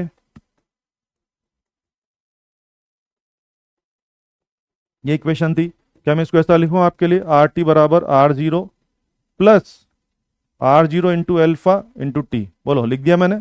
और लिख दिया तो लिख दिया। तुम्हारी स्टैंडर्ड इक्वेशन जिस पे आप न्यूमेरिकल कर रहे थे, उसी इक्वेशन को उठा के लाया हूं मैं, उस इक्वेशन को उठा के ले आया मैं। अब आ जाओ, बात कर लेते हैं। ये इक्वेशन हो गया। गौर करें, आपको ग्राफ बनाना है आर टी और टी में। अब आइए, आर टी और टी में ग्राफ बनाना है बेटे आपको। ये हो गया आर टी और ये हो गया टेम्परेचर। कौन सा वाला भाई साहब? डिग्री सेल्सियस वाला। ये हो जाएगा, ठीक है। आपने कहा यार ग्राफ बना के बताओ, ग्राफ बनाना है तो आ जाओ, बात कर लेते हैं। नोटिस करिए, यहाँ हो गया आर टी, ये तो हो गया वाई एक्सिस पे, और ये हो गया तेरा एक्स एक्सिस पे। मुझे लगता है क्या फॉर्म है? Y equals to M X plus C. Y equals to M X plus C हो रहा है कि नहीं? M X plus C. क्या ये स्ट्रेट लाइन हो रहा है? बिल्कुल हो रहा है। स्ट्रेट लाइन, स्ट्रेट लाइन जिसका M X, you know M slope कैसा है? पॉजिटिव, और इंटरसेप्ट भी कैसा है? पॉजिटिव। स्ट्रेट लाइन बन रहा है with positive slope and positive intercept. Straight line with positive slope and positive intercept. Notice करें इसका इंटरसेप्ट कितना होगा बेटे, आर नॉट, और हाँ इसका स्लोप कितना होगा बॉस, स्लोप हो रहा है तेरा आर नॉट इंटू अल्फा। तो आप ध्यान से देखिए, अगर आज के बाद आपने मुझे कहा, अगर आज के बाद आपने मुझे कहा कि भाई साहब रेजिस्टेंस और टेम्परेचर में ग्राफ बनाइए और हमारा टेम्परेचर कौन सा है, डिग्री सेल्सियस वाला, मैंने खट से इक्वेशन उठाया y equals to M X plus C, straight line graph बन जाएगा, बन जाएगा। वेरी गुड, बहुत बढ़िया, बहुत बढ़िया। अब ये ग्राफ तो हमारा बन गया है, अब कुछ विशेष बात कर ली जाए। विशेष बात क्या की जाए, नोटिस करिए। देखो बच्चों, इस ग्राफ से क्या पता लग रहा है, ग्राफ से क्या पता लग रहा है, हाँ यस, टेम्परेचर बढ़ाना तो बोलो रेजिस्टेंस क्या हो रहा है, बढ़ रहा है। ये देखो इधर टेम्परेचर हाई हाई, रेजिस्टेंस भी हाई हाई। मेटल्स में टेम्परेचर हाई हाई, रेजिस्टेंस भी हाई हाई। टेम्परेचर कम कम, रेजिस्टेंस भी कम कम। यार मैं टेम्परेचर कम करते करते मैं 0 डिग्री सेल्सियस पे आ गया। वो पता है मैं क्या सोच रहा था कि जब मेरा मेरा टेम्परेचर 0 डिग्री सेल्सियस होगा ना, वहां पे जब टेम्परेचर 0 डिग्री सेल्सियस होगा तो वहां रेजिस्टेंस भी 0 हो जाएगा, ऐसा मैं सोच रहा था। लेकिन मैंने क्या पाया, जब टेम्परेचर 0 डिग्री सेल्सियस है वहां पे हमारा रेजिस्टेंस 0 हुआ कि नॉन जीरो, नॉन जीरो रहा। अब देखो यार, साइंटिस्ट लोगों को तो एक्सपेरिमेंट करना होता है। क्या आप जानते हैं सेल्सियस वाला टेम्परेचर नेगेटिव ले जा सकते हैं, बिल्कुल ले सकते हैं। टेम्परेचर 0 डिग्री सेल्सियस के नीचे क्या होगा, -10, -20, -30, -50, -150, यू नो, डिग्री सेल्सियस का टेम्परेचर नीचे ले जा सकते हैं। तो साइंटिस्ट लोगों ने क्या किया कि साइंटिस्ट लोगों ने क्या बोला है कि अगर अगर मान लीजिए उन्होंने टेम्परेचर को नेगेटिव ले गए, लैब में टेम्परेचर को 0 से नीचे ले गए, -10, -20, -30 ले गए, तो क्या पाया, उन्होंने पाया कि रेजिस्टेंस इसी क्रम में कम होते होते होते होते होते रेजिस्टेंस इसी क्रम में रेजिस्टेंस इसी क्रम में कम होते होते होते एक पर्टिकुलर टेम्परेचर पर, यस, इसी क्रम में कम होते होते होते एक पर्टिकुलर वेरी लोअर टेम्परेचर पे, जी हाँ, पर्टिकुलर वेरी लोअर टेम्परेचर पे रेजिस्टेंस क्या हो गया, 0 हो गया। और ये क्या हो गया, रेजिस्टेंस घटते घटते घटते एक वेरी लोअर नेगेटिव टेम्परेचर पे क्या हो गया, रेजिस्टेंस बिल्कुल ही 0 हो गया। तो जहां पे रेजिस्टेंस बिल्कुल 0 हो गया उसको बोलते हैं बेटे क्रिटिकल टेम्परेचर, टीसी, सी बोले तो क्रिटिकल, वहां पे क्या हो जाएगा, क्रिटिकल टेम्परेचर हो गया। अब आइए कुछ बात कर लेते हैं। नोटिस करिए कि अगर मेरे मेटल का टेम्परेचर टीसी से ज्यादा है, मेटल का टेम्परेचर टीसी से ज्यादा है, तो बोलो बोलो मेरा रेजिस्टेंस कैसा है, 0 के non zero, non zero. TC पर मेरा रेजिस्टेंस कितना हो गया, 0 हो गया। और टेम्परेचर को तो और नीचे ले जा सकता हूं, मान लीजिए -150 पे ये 0 आ गया। टेम्परेचर तो मैं -200, -220 भी कर सकता हूं ना। अगर मैं टेम्परेचर को और नेगेटिव ले जाऊंगा तो भाइयों रेजिस्टेंस नेगेटिव तो होता नहीं है, तो रेजिस्टेंस के नीचे नेगेटिव जाएगा नहीं। इसका मतलब क्या रहा, टीसी के नीचे भी रेजिस्टेंस 0 पड़ा रहेगा। इसका मतलब क्या रहा, टीसी पर रेजिस्टेंस 0 है, टीसी के नीचे भी रेजिस्टेंस 0 है, और टीसी के ऊपर रेजिस्टेंस 0 है कि नॉन जीरो, नॉन जीरो। तो कुल मिला के समझ में आया है कि इफ टेम्परेचर लेस देन और इक्वल टू टीसी है तो रेजिस्टेंस क्या हो गया बेटे, 0। और टेम्परेचर मोर देन टीसी है, मोर देन टीसी है, तो आपका रेजिस्टेंस कितना है, नॉन जीरो। जी हाँ, जो मेटल आप पढ़ रहे हैं, वेरी गुड वेरी गुड, जो मेटल आप पढ़ रहे हैं उनमें टेम्परेचर टीसी या टीसी के नीचे है तो आपका रेजिस्टेंस कितना है बॉस, 0 है। और हाँ, आपका टेम्परेचर अगर टीसी के ऊपर है तो आपका रेजिस्टेंस कितना है, नॉन जीरो है। आपका मेटल जब नॉन जीरो रेजिस्टेंस शो करता है आप उसको बोलते हैं कंडक्टर। क्या बोलते हैं बेटे, कंडक्टर। लेकिन यही रेजिस्टेंस, यही मेटल जब एक स्पेशल कंडीशन में बिल्कुल ही 0 रेजिस्टेंस शो कर दे, सोचो अगर किसी चीज का रेजिस्टेंस बिल्कुल ही 0 हो जाए तो उसका कंडक्टिविटी, उसका कंडक्टिंग बिहेवियर क्या एक्सट्रीमली हाई हो जाएगा, एक्सट्रीमली हाई हो जाएगा, बहुत एक्स्ट्रा ऑर्डिनरी हो जाएगा। ऐसे में हम इसको कंडक्टर नहीं बोल रहे, क्या बोलना चाह रहे हैं, सुपर कंडक्टर। क्या बोल रहे हैं, सुपर कंडक्टर। बात समझ में आ रही है, वेरी गुड वेरी गुड। तो बड़ा आसान है, ग्राफ से एक नई जानकारी मिल गई है सुपर कंडक्टर के बारे में। कहने का मतलब आपके जो मेटल होते हैं, कॉपर, सिल्वर, जिंक, जितने मेटल आप पढ़ते हैं बच्चों, ये मेटल क्या करते हैं, थोड़ा बहुत रेजिस्टेंस शो करते हैं। जब ये लोग थोड़ा बहुत रेजिस्टेंस शो करते हैं उस टाइम हम इनको बोलते हैं कंडक्टर। मगर हर एक का अपना अपना क्रिटिकल टेम्परेचर है। किसी भी मेटल को, किसी भी कंडक्टर को अगर आप उसके क्रिटिकल टेम्परेचर पर ले जाएंगे तो उसका रेजिस्टेंस बिल्कुल ही क्या हो जाएगा, 0 हो जाएगा। जब उसका रेजिस्टेंस बिल्कुल ही 0 हो जाएगा, ऐसे में हम उसको कंडक्टर बोलने की बजाय ज्यादा अच्छा नाम क्या दे रहे हैं, सुपर कंडक्टर। तो आप बात मान के रखिए, सुपर कंडक्टर दुनिया में कोई अलग मटेरियल नहीं है, अलग मटेरियल नहीं है। आप तो पीरियोडिक टेबल पढ़ते हो ना केमिस्ट्री में, पीरियोडिक टेबल आप नोटिस करो यार, वहां पर सेमीकंडक्टर करके मटेरियल होता है, लिस्ट होता है, वहां पर कंडक्टर करके भी लिस्ट होता है, वहां पर आपने सुपर कंडक्टर लिस्ट पढ़ा है क्या? होता ही नहीं है, होना भी नहीं चाहिए। अरे भैया जो तेरे मेटल है ना, प्लेटिनम जिंक, ये जो पढ़ते हो, यही कंडक्टर है और यही सुपर कंडक्टर है। नॉर्मल बिहेव किया तो क्या है? कंडक्टर। स्पेशल बिहेव किया तो क्या बोल दिया? सुपर कंडक्टर बोल दिया है। क्लियर है? Very good, very good. Clear है सब लोगों को? चलिए, ये भी आपको समझ में आ गया। आइए, ये था रेजिस्टेंस और टेम्परेचर का ग्राफ, जब टेम्परेचर कौन सा हो जाए? डिग्री सेल्सियस हो जाए। अब आते हैं, अगर रेजिस्टेंस और टेम्परेचर का ग्राफ पूछ रहा है, केल्विन में टेम्परेचर हो जाए, केल्विन में। आइए, यानी क्या बात कर रहे हैं? रेजिस्टेंस वर्सेस टेम्परेचर, और टेम्परेचर कौन सा है बॉस? केल्विन वाला। अच्छा, अगर ये केल्विन वाला टेम्परेचर है, इसको मैं थोड़ा एक्सप्लेन करना चाहूंगा। जैसे आपकी बुक में लिखा है, बेटे ध्यान दीजिए, आपकी बुक में लिखा है कि मरकरी का जो टीसी है वो है -269 डिग्री सेल्सियस। -269 डिग्री सेल्सियस, अगर मैं इसको केल्विन में बदलूं तो कितना हो जाएगा? ये क्या 4 केल्विन हो जाएगा? इसका मतलब क्या हो गया? बुक्स में हर एक मेटल का टीसी लिखा हुआ है, आपको याद करने की जरूरत नहीं है। मुझे एक आपको एक फिनोमिना समझाना है, तो मैंने जानबूझ के मरकरी का उदाहरण ले लिया है। नोटिस करें कि बुक्स में लिखा है मरकरी का टीसी डिग्री सेल्सियस में -269 डिग्री सेल्सियस, और बच्चों अगर मैं इसको केल्विन में कन्वर्ट करूंगा तो कितना हो जाएगा? 4 केल्विन। कुछ नोटिस किया आप लोगों ने कि अक्सर क्या हो रहा है ना, कि टीसी जो है वो सेल्सियस में क्या चलता है? नेगेटिव, और वही टीसी केल्विन में क्या चल रहा है? पॉजिटिव चल रहा है। और मेरे ख्याल से केल्विन का टेम्परेचर नेगेटिव होता भी नहीं है। 0 kelvin is the lowest temperature, इसको आप बोलते हैं एब्सोल्यूट जीरो टेम्परेचर। याद है आप लोगों को? फिर सुन लो, सेल्सियस का टेम्परेचर तो नेगेटिव भी हो सकता है, और केल्विन का टेम्परेचर नेगेटिव होता ही नहीं है। तो कितनी अच्छी बात हो गई है। जितने भी टीसी हैं बच्चे, जितने भी टीसी हैं वो क्या हैं? जितने भी टीसी हैं वो सब डिग्री सेल्सियस में तो नेगेटिव है, और केल्विन में वो सब कैसे हैं? पॉजिटिव है। ये बात तय हो गई है। यस, टीसी नेगेटिव और केल्विन में कैसा है? पॉजिटिव। तो इस बात को अगर यूज करें तो बुक्स में जो ग्राफ है उस पर आते हैं। नोटिस करिए, अगर मैं रेजिस्टेंस ले रहा हूं या ले रहा हूं टेम्परेचर कौन सा? केल्विन वाला, तो बुक्स में जो ग्राफ बना हुआ है, ग्राफ ऐसा है कि, नोटिस करें, बहुत लॉजिकल बात है। यस, बहुत लॉजिकल बात है। क्या पता लग रहा है? टेम्परेचर बढ़ने पर रेजिस्टेंस बढ़ रहा है, टेम्परेचर कम कम कम, रेजिस्टेंस भी कम कम कम। टेम्परेचर कम करते गए रेजिस्टेंस कम होता गया, और रेजिस्टेंस कम होते होते अचानक किसी पॉजिटिव केल्विन पे, नोटिस करें, अचानक किसी पॉजिटिव केल्विन पे क्या हो गया? रेजिस्टेंस जीरो हो गया। शब्दों पे ध्यान दीजिए। डिग्री सेल्सियस में TC was negative, TC was negative, kelvin में टीसी इज पॉजिटिव, केल्विन में टीसी इज पॉजिटिव। पता लग रहा है सबको? तो ये अपनी एनसीईआरटी के अंदर, अब देखो देखो, इसके लिए तो मेरे पास इक्वेशन था, इक्वेशन से ग्राफ बना दिया।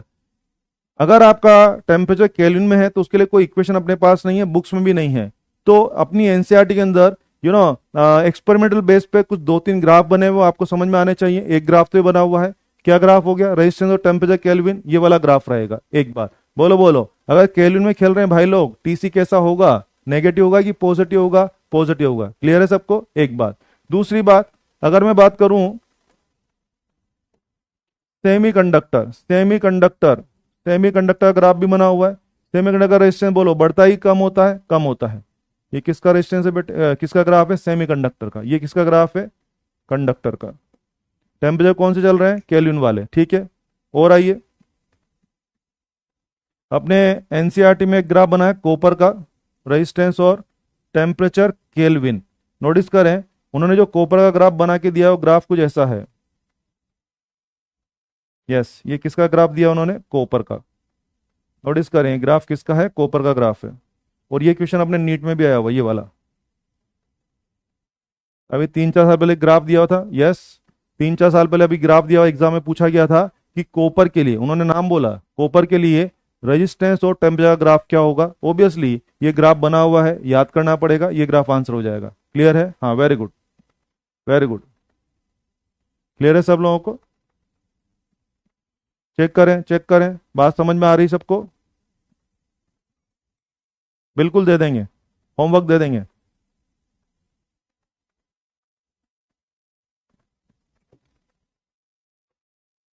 ये था रेजिस्टेंस और टेम्परेचर के ग्राफ के बारे में। क्या आप कंफर्टेबल हैं?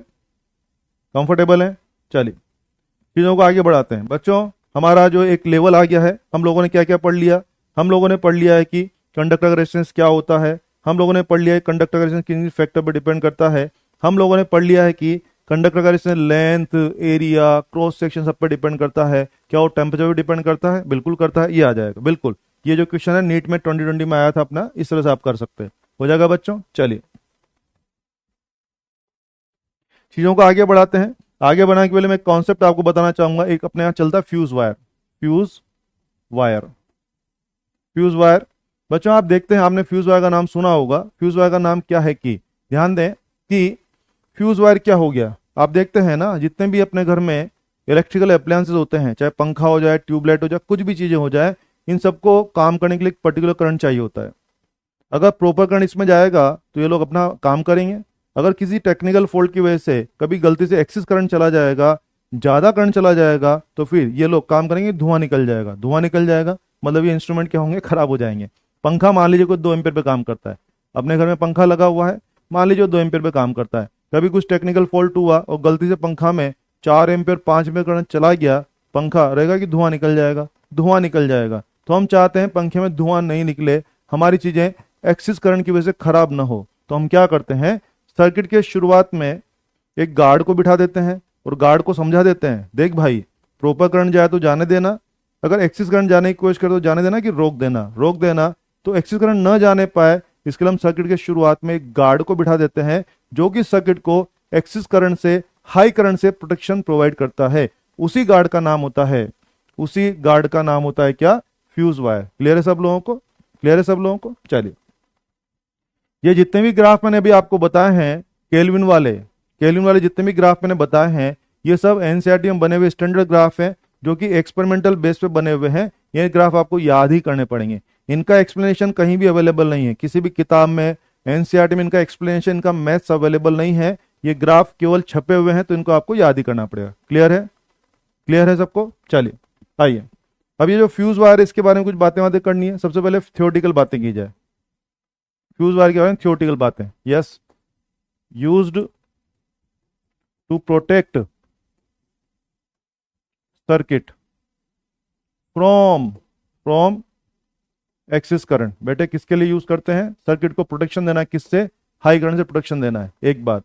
दूसरी बात, कुछ थियोरेटिकल बातें आपको याद करनी पड़ेगी। थियोरेटिकल बातें क्या क्या है? सबसे पहली बात, फ्यूज वायर जो है किसका बना होता है?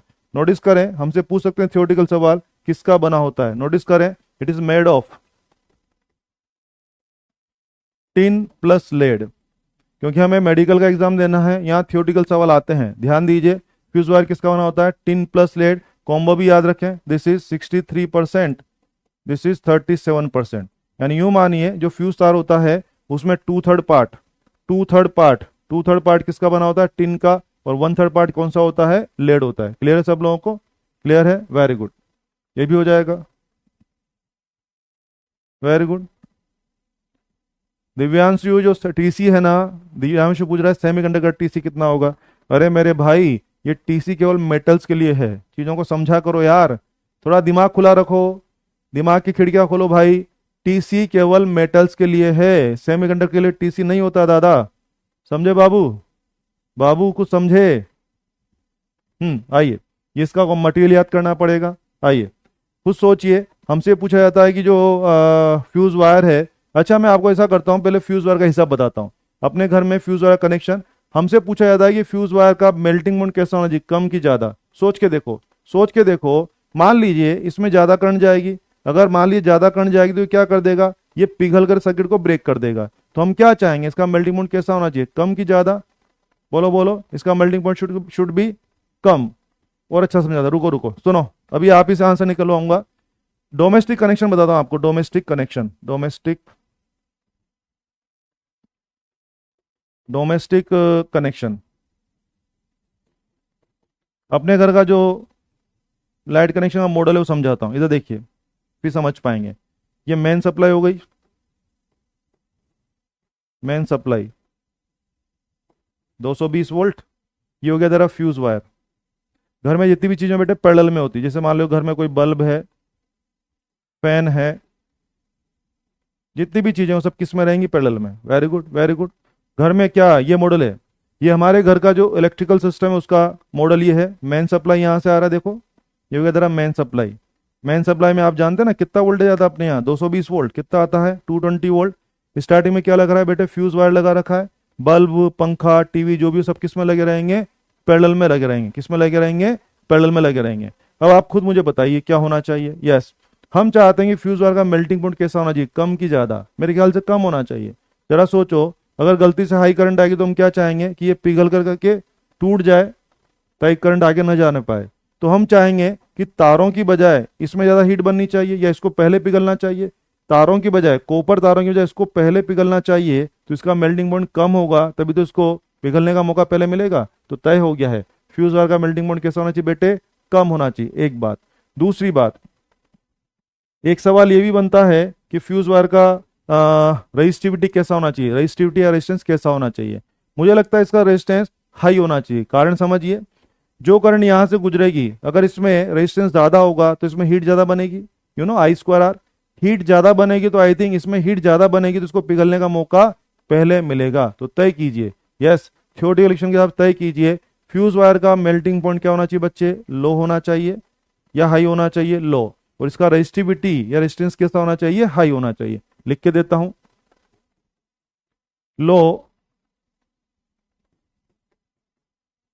Melting point, high resistivity.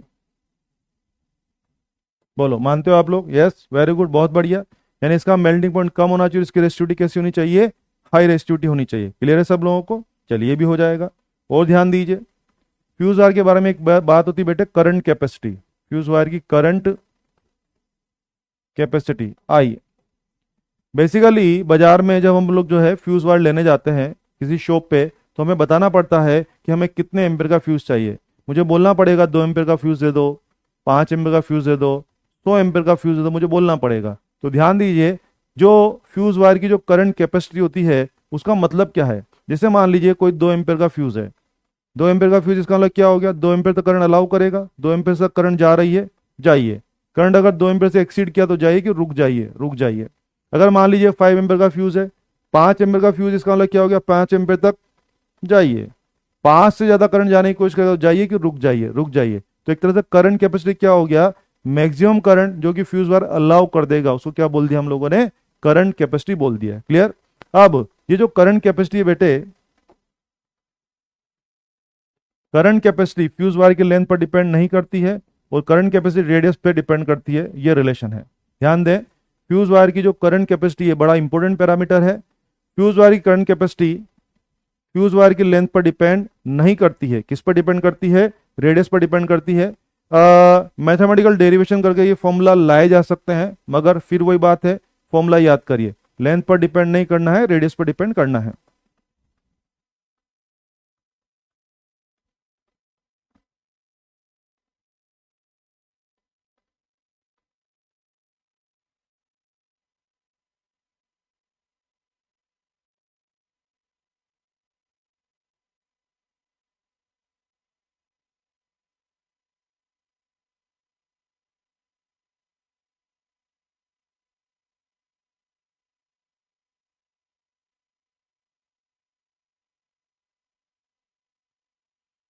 Clear है सब लोगों को? चलिए, जैसा कि मैं कह रहा था, रेडियस पर इसको लेकर के सवाल आया हुआ है अपने नीट में। एक तो इसका सवाल आ चुका है, यस, एक बार एग्जाम में क्वेश्चन आ चुका है कि फ्यूज वायर के बारे में कौन सा चीज यूजलेस है? उसका रेडियस, उसका लेंथ, उसका मटेरियल। मेरा आंसर क्या चला जाएगा? उसका लेंथ यूजलेस है। फ्यूज तार का लेंथ तो कम ज्यादा भी कर देगा तो भी उसकी करंट कैपेसिटी पे असर नहीं होगा।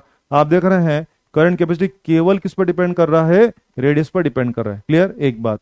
दूसरी बात, इसको लेके छोटे मोटे क्वेश्चन हो सकते हैं। किस तरह क्वेश्चन? ये देखिए, मान लीजिए फ्यूज वायर का सवाल। फ्यूज वायर, मैंने बोला इफ रेडियस आर, तो मैं कह रहा हूं कि करंट कैपेसिटी मान लीजिए 1.5 एम्पियर। करंट कैपेसिटी मान लीजिए 1.5 एम्पियर। 1.5 एम्पियर। तो मैं कह रहा हूं कि फाइंड, या सीधा लिख देता हूं, तो हम कह रहे हैं रेडियस आर डैश पता कीजिए, जिसके लिए करंट कैपेसिटी कितनी हो जाए बेटे? 3 एम्पियर। कुल मिला के सवाल क्या हो गया? कुल मिला के सवाल क्या हो गया? एक आर रेडियस का फ्यूज वायर है, उसकी करंट कैपेसिटी कितनी है? 1.5 एम्पियर। तो हम कह रहे हैं कि कौन सी रेडियस रखें फ्यूज वायर की कि करंट कैपेसिटी क्या हो जाए, डबल हो जाए। करंट कैपेसिटी क्या हो जाए बेटे, डबल हो जाए। अब आइए इसको सोल्व करते हैं। रिलेशन ही यूज करना है, यहाँ लिख देता हूँ, नोटिस करें, यहाँ सोल्व कर रहा हूँ, नोटिस करें। यस, सबसे पहली बात, क्या हिसाब है आपका, I proportional to R power 3/2। जरा देखो ना, आई डैश अपॉन आई, बोलो बेटे, आर डैश अपॉन आर की power, R dash upon R की पावर क्या 3/2, ये हो जाएगा, ये हो जाएगा ना। चलो कर लेते हैं, आओ। आई डैश ये कितना है बेटे 3, ये कितना है जरा 1.5, आर डैश तने लाना है और आर मुझे पता ही है, ये हो गया 3/2। आराम से देखो कितना बन रहा है ये। अगर हम देखें तो आर डैश ये हो रहा है तो आर डैश बाय आर, बेटे कितना हो रहा है तेरा 2, और 2 की पावर क्या 2/3, आराम से देख ले, ये हो जाएगा। तो आर डैश क्या हो गया बॉस, आर, और ये हो गया 2 की पावर 2/3, इज इट 2 स्क्वायर की पावर 1/3। तो भाई साहब आपका आंसर हो जाएगा आर, और ये हो जाएगा 4 की पावर 1/3।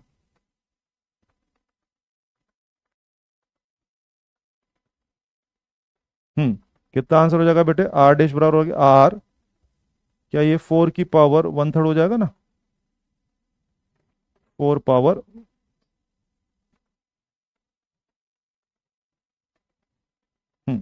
ध्यान दें, यह लिख देता हूं। या नोटिस करें, फाइनल आंसर आ रहा है आपका आर डैश बराबर आर 4 की पावर 1/3। बोलो, आंसर हो जाएगा। Very good, very good. हाँ, एमसीबी अलग चीज होता है बेटे, फ्यूज वायर अलग होता है, एमसीबी अलग होता है। चेक करें, जल्दी से चेक करें।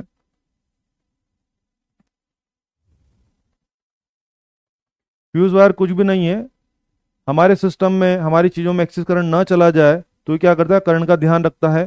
प्रॉपर करंट जाएगा तो उसको अलाउ कर देगा, एक्सेस करंट जाएगा तो क्या होगा, ये मेल्ट होकर के पिघल जाएगा, पिघल जाएगा तो बोलो सर्किट ब्रेक हो जाएगा, तो एक्सेस करंट आपके सर्किट में नहीं जाने पाएगा। इस तरह से आपके सर्किट को क्या करता है, ओवर करंट से, हाई करंट से प्रोटेक्शन प्रोवाइड करता है। ठीक है, वेरी गुड, बहुत बढ़िया, क्लियर है सबको। तो फ्यूज वायर के ऊपर इस तरह का सवाल हो सकता है। तो जो मैंने आपको बताया था कि ये फॉर्मूला आपको याद होना चाहिए, उस पर मैंने सवाल बता दिया। अब आइए एक अपने घर के मॉड्यूल का सवाल लेते हैं, एक डोमेस्टिक सवाल। कोई भी घर के अंदर कितने फ्यूज वायर चाहिए होगा उसके बारे में एक सवाल कर सकते हैं। आइए,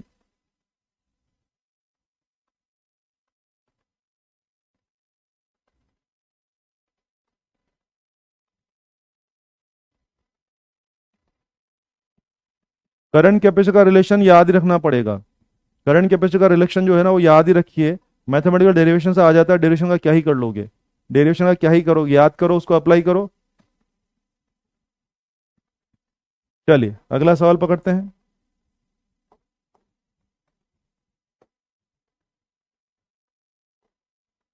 अगला सवाल पकड़ते हैं। एक पूरी बिल्डिंग का हिसाब लगाते हैं कि एक बिल्डिंग की कहानी सुनाई गई है, हमें पूछ रहे हैं कि इस बिल्डिंग में ये डिटेल अवेलेबल है, किस करंट कैपेसिटी का फ्यूज लगाना चाहिए। आइए एक बिल्डिंग के लिए फ्यूज वायर तय करते हैं। इन अ बिल्डिंग, बच्चों एक बिल्डिंग की कहानी सुनाई जा रही है। एक बिल्डिंग में क्या क्या कहा जा रहा है हम लोगों से, हमसे कहा जा रहा है कि उसमें कुछ चीजें लगी हुई हैं, क्या क्या लगी हुई है जरा देखिए। यस, 15 बल्ब्स ईच 40 वाट, 5 बल्ब ईच 100 वाट, 5 फैन है ईच 80 वाट, एक हीटर है भाई साहब 1 किलोवाट। यस, ध्यान दीजिए, एक सवाल पूछा जा रहा है कि एक बिल्डिंग की कहानी सुनाई जा रही है कि एक बिल्डिंग में ये सब है, पूछ रहा है कि सुटेबल फ्यूज क्या रहेगा। तो क्या बोल रहा है कि find find suitable current capacity of fuse wire. पूछ रहे हैं कि उसमें कितनी करंट कैपेसिटी का फ्यूज वायर लगाया जाए, कितनी करंट कैपेसिटी का फ्यूज वायर लगाया जाए। सवाल समझ में आ गया। ऑप्शन दे रहा हूं बेटे आप लोगों को, 10 एम्पियर, दूसरा 11 एम्पियर, तीसरा 12 एम्पियर, फोर्थ है 15 एम्पियर। ठीक है, आइए मिलके काम शुरू करते हैं। सवाल समझ में आ गया है?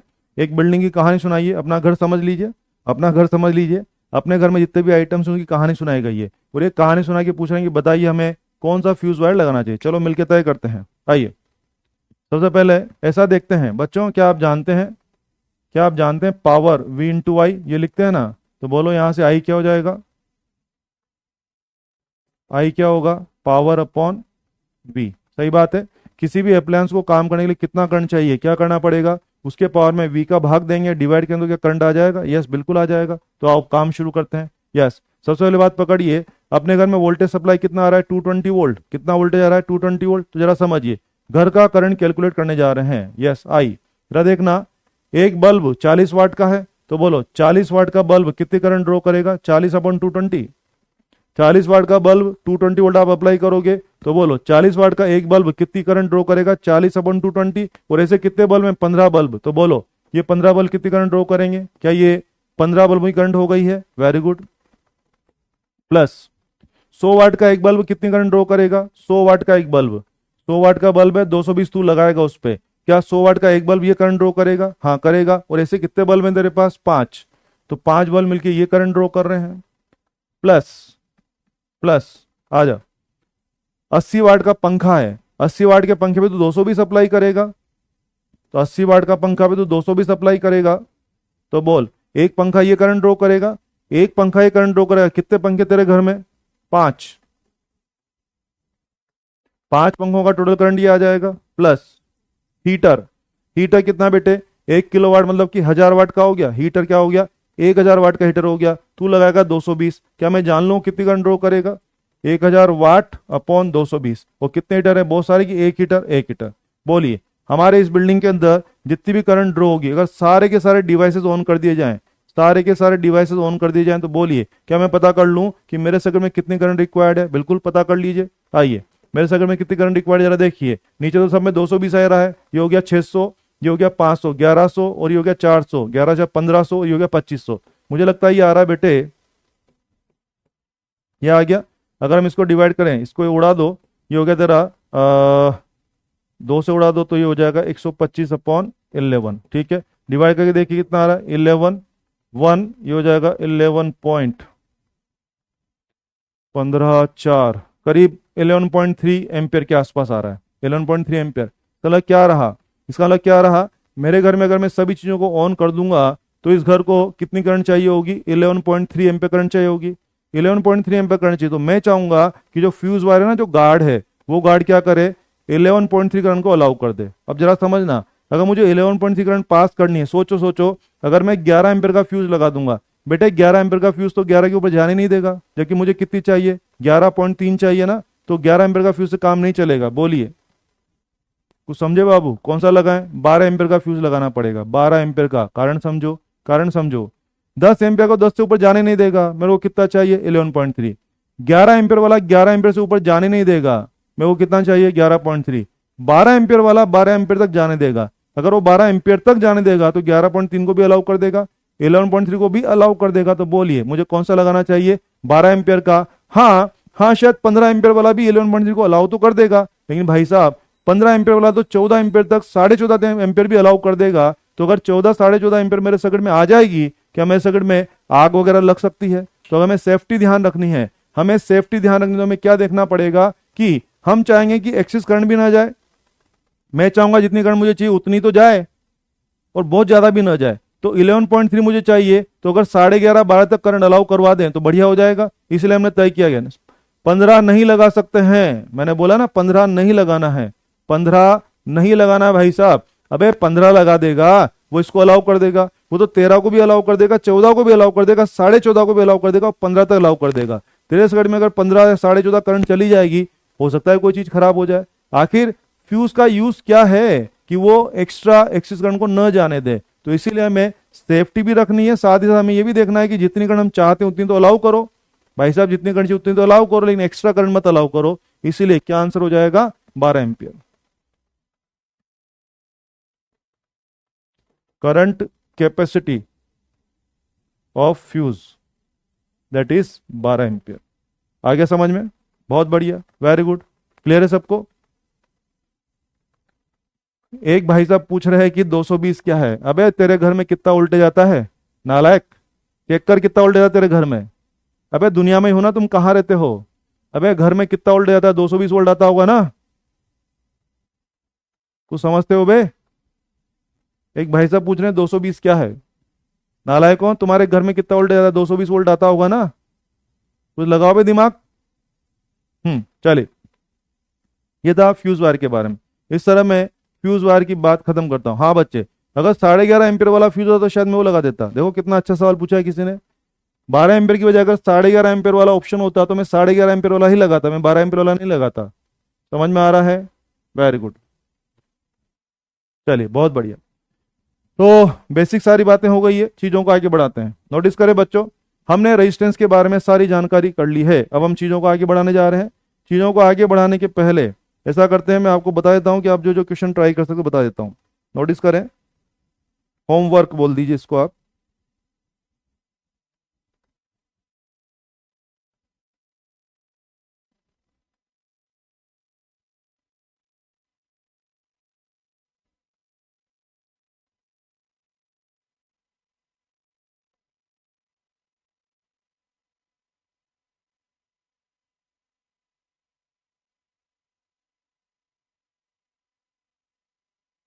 हम्म हमने जो पढ़ा है यहाँ तक, जो क्वेश्चन आप ट्राई कर सकते हैं बच्चों, वो इस प्रकार हैं कि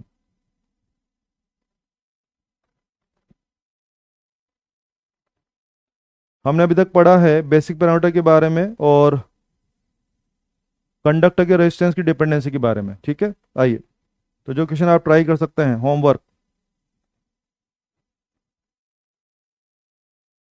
होमवर्क, इसमें जो जो सवाल आप ट्राई कर सकते हैं वो इस तरह से हैं कि प्रैक्टिस वन में 1 से 10 तक ट्राई कर सकते हैं, 1 से 10 तक। एक्सरसाइज 1, जो अपना एक्सरसाइज 1 है टॉपिक वाइज, उसमें आप ट्राई कर सकते हैं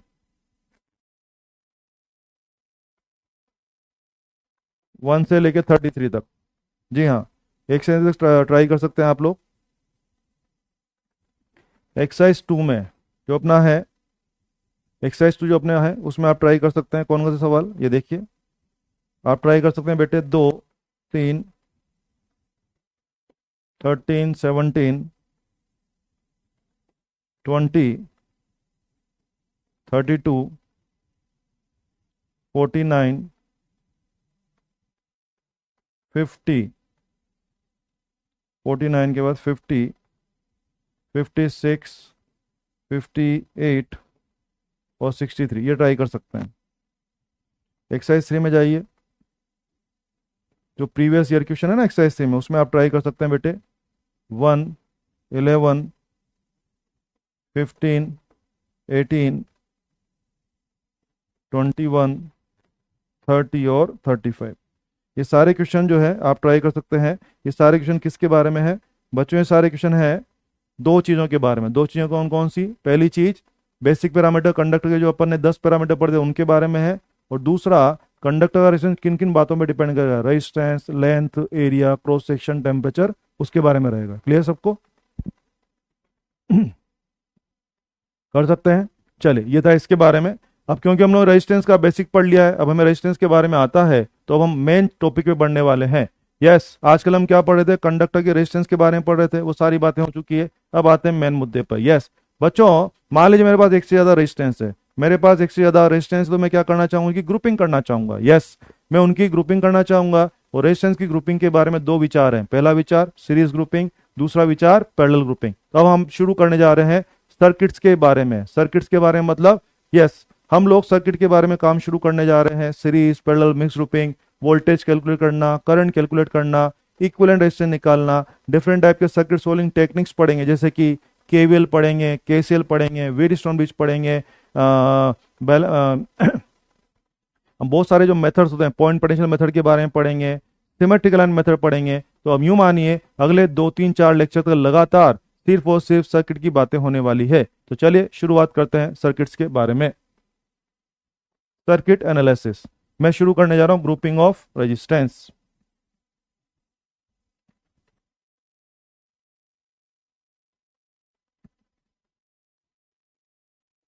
ग्रुपिंग ऑफ रेजिस्टेंस। हाँ बच्चों, मैं शुरू करने जा रहा हूँ क्या, ग्रुपिंग ऑफ रेजिस्टेंस। दो बेसिक कहानियां मैं आपको सुना रहा हूँ ग्रुपिंग के बारे में। यस, ग्रुपिंग के बारे में दो कहानियां हैं, जैसा कि आप जानते भी होंगे, सीरीज और पैरेलल, पर फिर भी सुन लीजिए। दो कहानियां हैं, सीरीज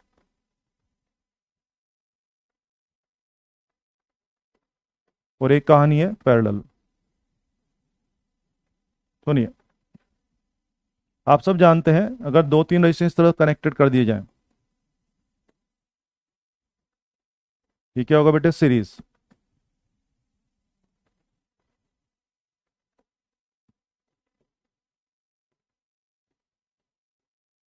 ये क्या हो जाएगा, पैरेलल। आइए कुछ बात कर लेते हैं। यस, ये तीनों रेजिस्टेंस सीरीज में है, ये तीनों किस में है, पैरेलल में है।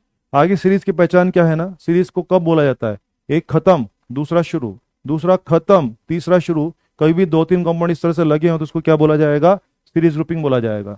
यहाँ पर कैसे लगे हुए हैं, दोनों तीनों कंपोनेंट ऐसे करते हैं, दोनों तीनों कंपाउंड इस तरह से लगे हुए हैं कि दोनों तीनों कंपाउंड इस तरह से लगे हुए हैं कि सबका इनिशियल पॉइंट एक ही जगह है, तीनों का इनिशियल पॉइंट एक ही जगह है और तीनों का फाइनल पॉइंट भी एक ही जगह है। यस, दो तीन कंपोनेंट इस तरह लगे हुए हैं कि दोनों तीनों का इनिशियल पॉइंट एक ही जगह है, तीनों का फाइनल पॉइंट भी एक ही जगह है। इस तरह की ग्रुपिंग को हम क्या बोलते हैं, पैरेलल ग्रुपिंग बोलते हैं। क्या बोलते हैं बच्चे, पैरेलल ग्रुपिंग बोलते हैं। तो बेटे ये हो जाएगा सीरीज ग्रुपिंग और ये हो जाएगा पैरेलल ग्रुपिंग। एक बात जरा सोच के देखिए, अगर यहाँ से आई करंट रवाना होगा तो यहाँ से आई करंट यहाँ जाएगा, ऐसे ऐसे ऐसे, और बोलिए क्या पूरे सर्कुलर पाथ में, क्या पूरे क्लोज पाथ में एक ही करंट घूमने वाला है, बिल्कुल सही बात है।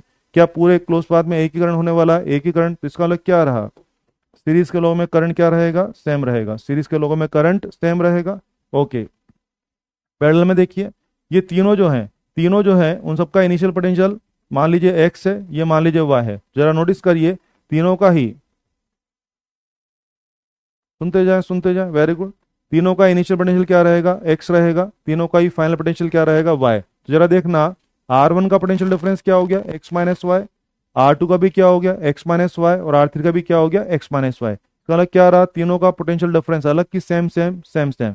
तो बच्चों पैरेलल की पहचान ये है कि इन तीनों में जो जो लोग पैरेलल रहेंगे उनका वोल्टेज यानी उनका पोटेंशियल डिफरेंस क्या रहेगा, सेम रहेगा। यानी यहाँ क्या खास बात हो गई है, इनका वोल्टेज सेम, क्या सेम रहेगा बेटे, वोल्टेज सेम रहेगा, इनका वोल्टेज सेम रहेगा। ठीक है, टाइम हो गया। चलिए इसको कल करते हैं, कल के लेक्चर में देखते हैं, कल के लेक्चर में देखते हैं। थोड़ा सा क्या कर सकते हैं, 5 मिनट है अपने पास। कर लेते हैं, चलिए चलो चलो कर लेते हैं, फटाफट से कर लेते हैं। हाँ जी, दो तरह की ग्रुपिंग हुई, सीरीज एंड पैरेलल। बताओ बच्चों, सीरीज में क्या रहेगा, सब में करंट सेम रहेगा, और यहाँ पे क्या रहेगा, सब में वोल्टेज ड्रॉप सेम रहेगा। क्लियर है सबको। चलिए और गौर करें, और गौर करें। यहाँ पर इक्विवेलेंट रेजिस्टेंस निकालने के लिए, यहाँ पर इक्विवेलेंट रेजिस्टेंस निकालने के लिए क्या करना पड़ेगा, R1 plus R2 plus R3, है ना, ऐसा बोल जोड़ना पड़ेगा। और बेटे यहाँ पर इक्विवेलेंट रेजिस्टेंस के लिए क्या करना है, बटे शटे, बटे शटे ये करना पड़ेगा। और अगर दो ही होंगे तो ज्यादा अच्छा क्या है ना, R equivalent is R1 R2 upon R1 plus R2, ये करना पड़ेगा। क्लियर है सबको, क्लियर है सबको।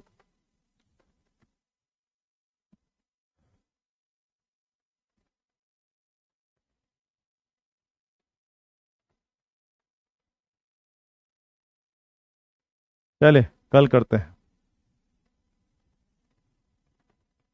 चले कल करते हैं, छोड़ो कल करते हैं यार, बहुत जल्दी थक जाते हैं बच्चे, है ना। कहाँ बच्चे बहुत जल्दी थक जाते हैं।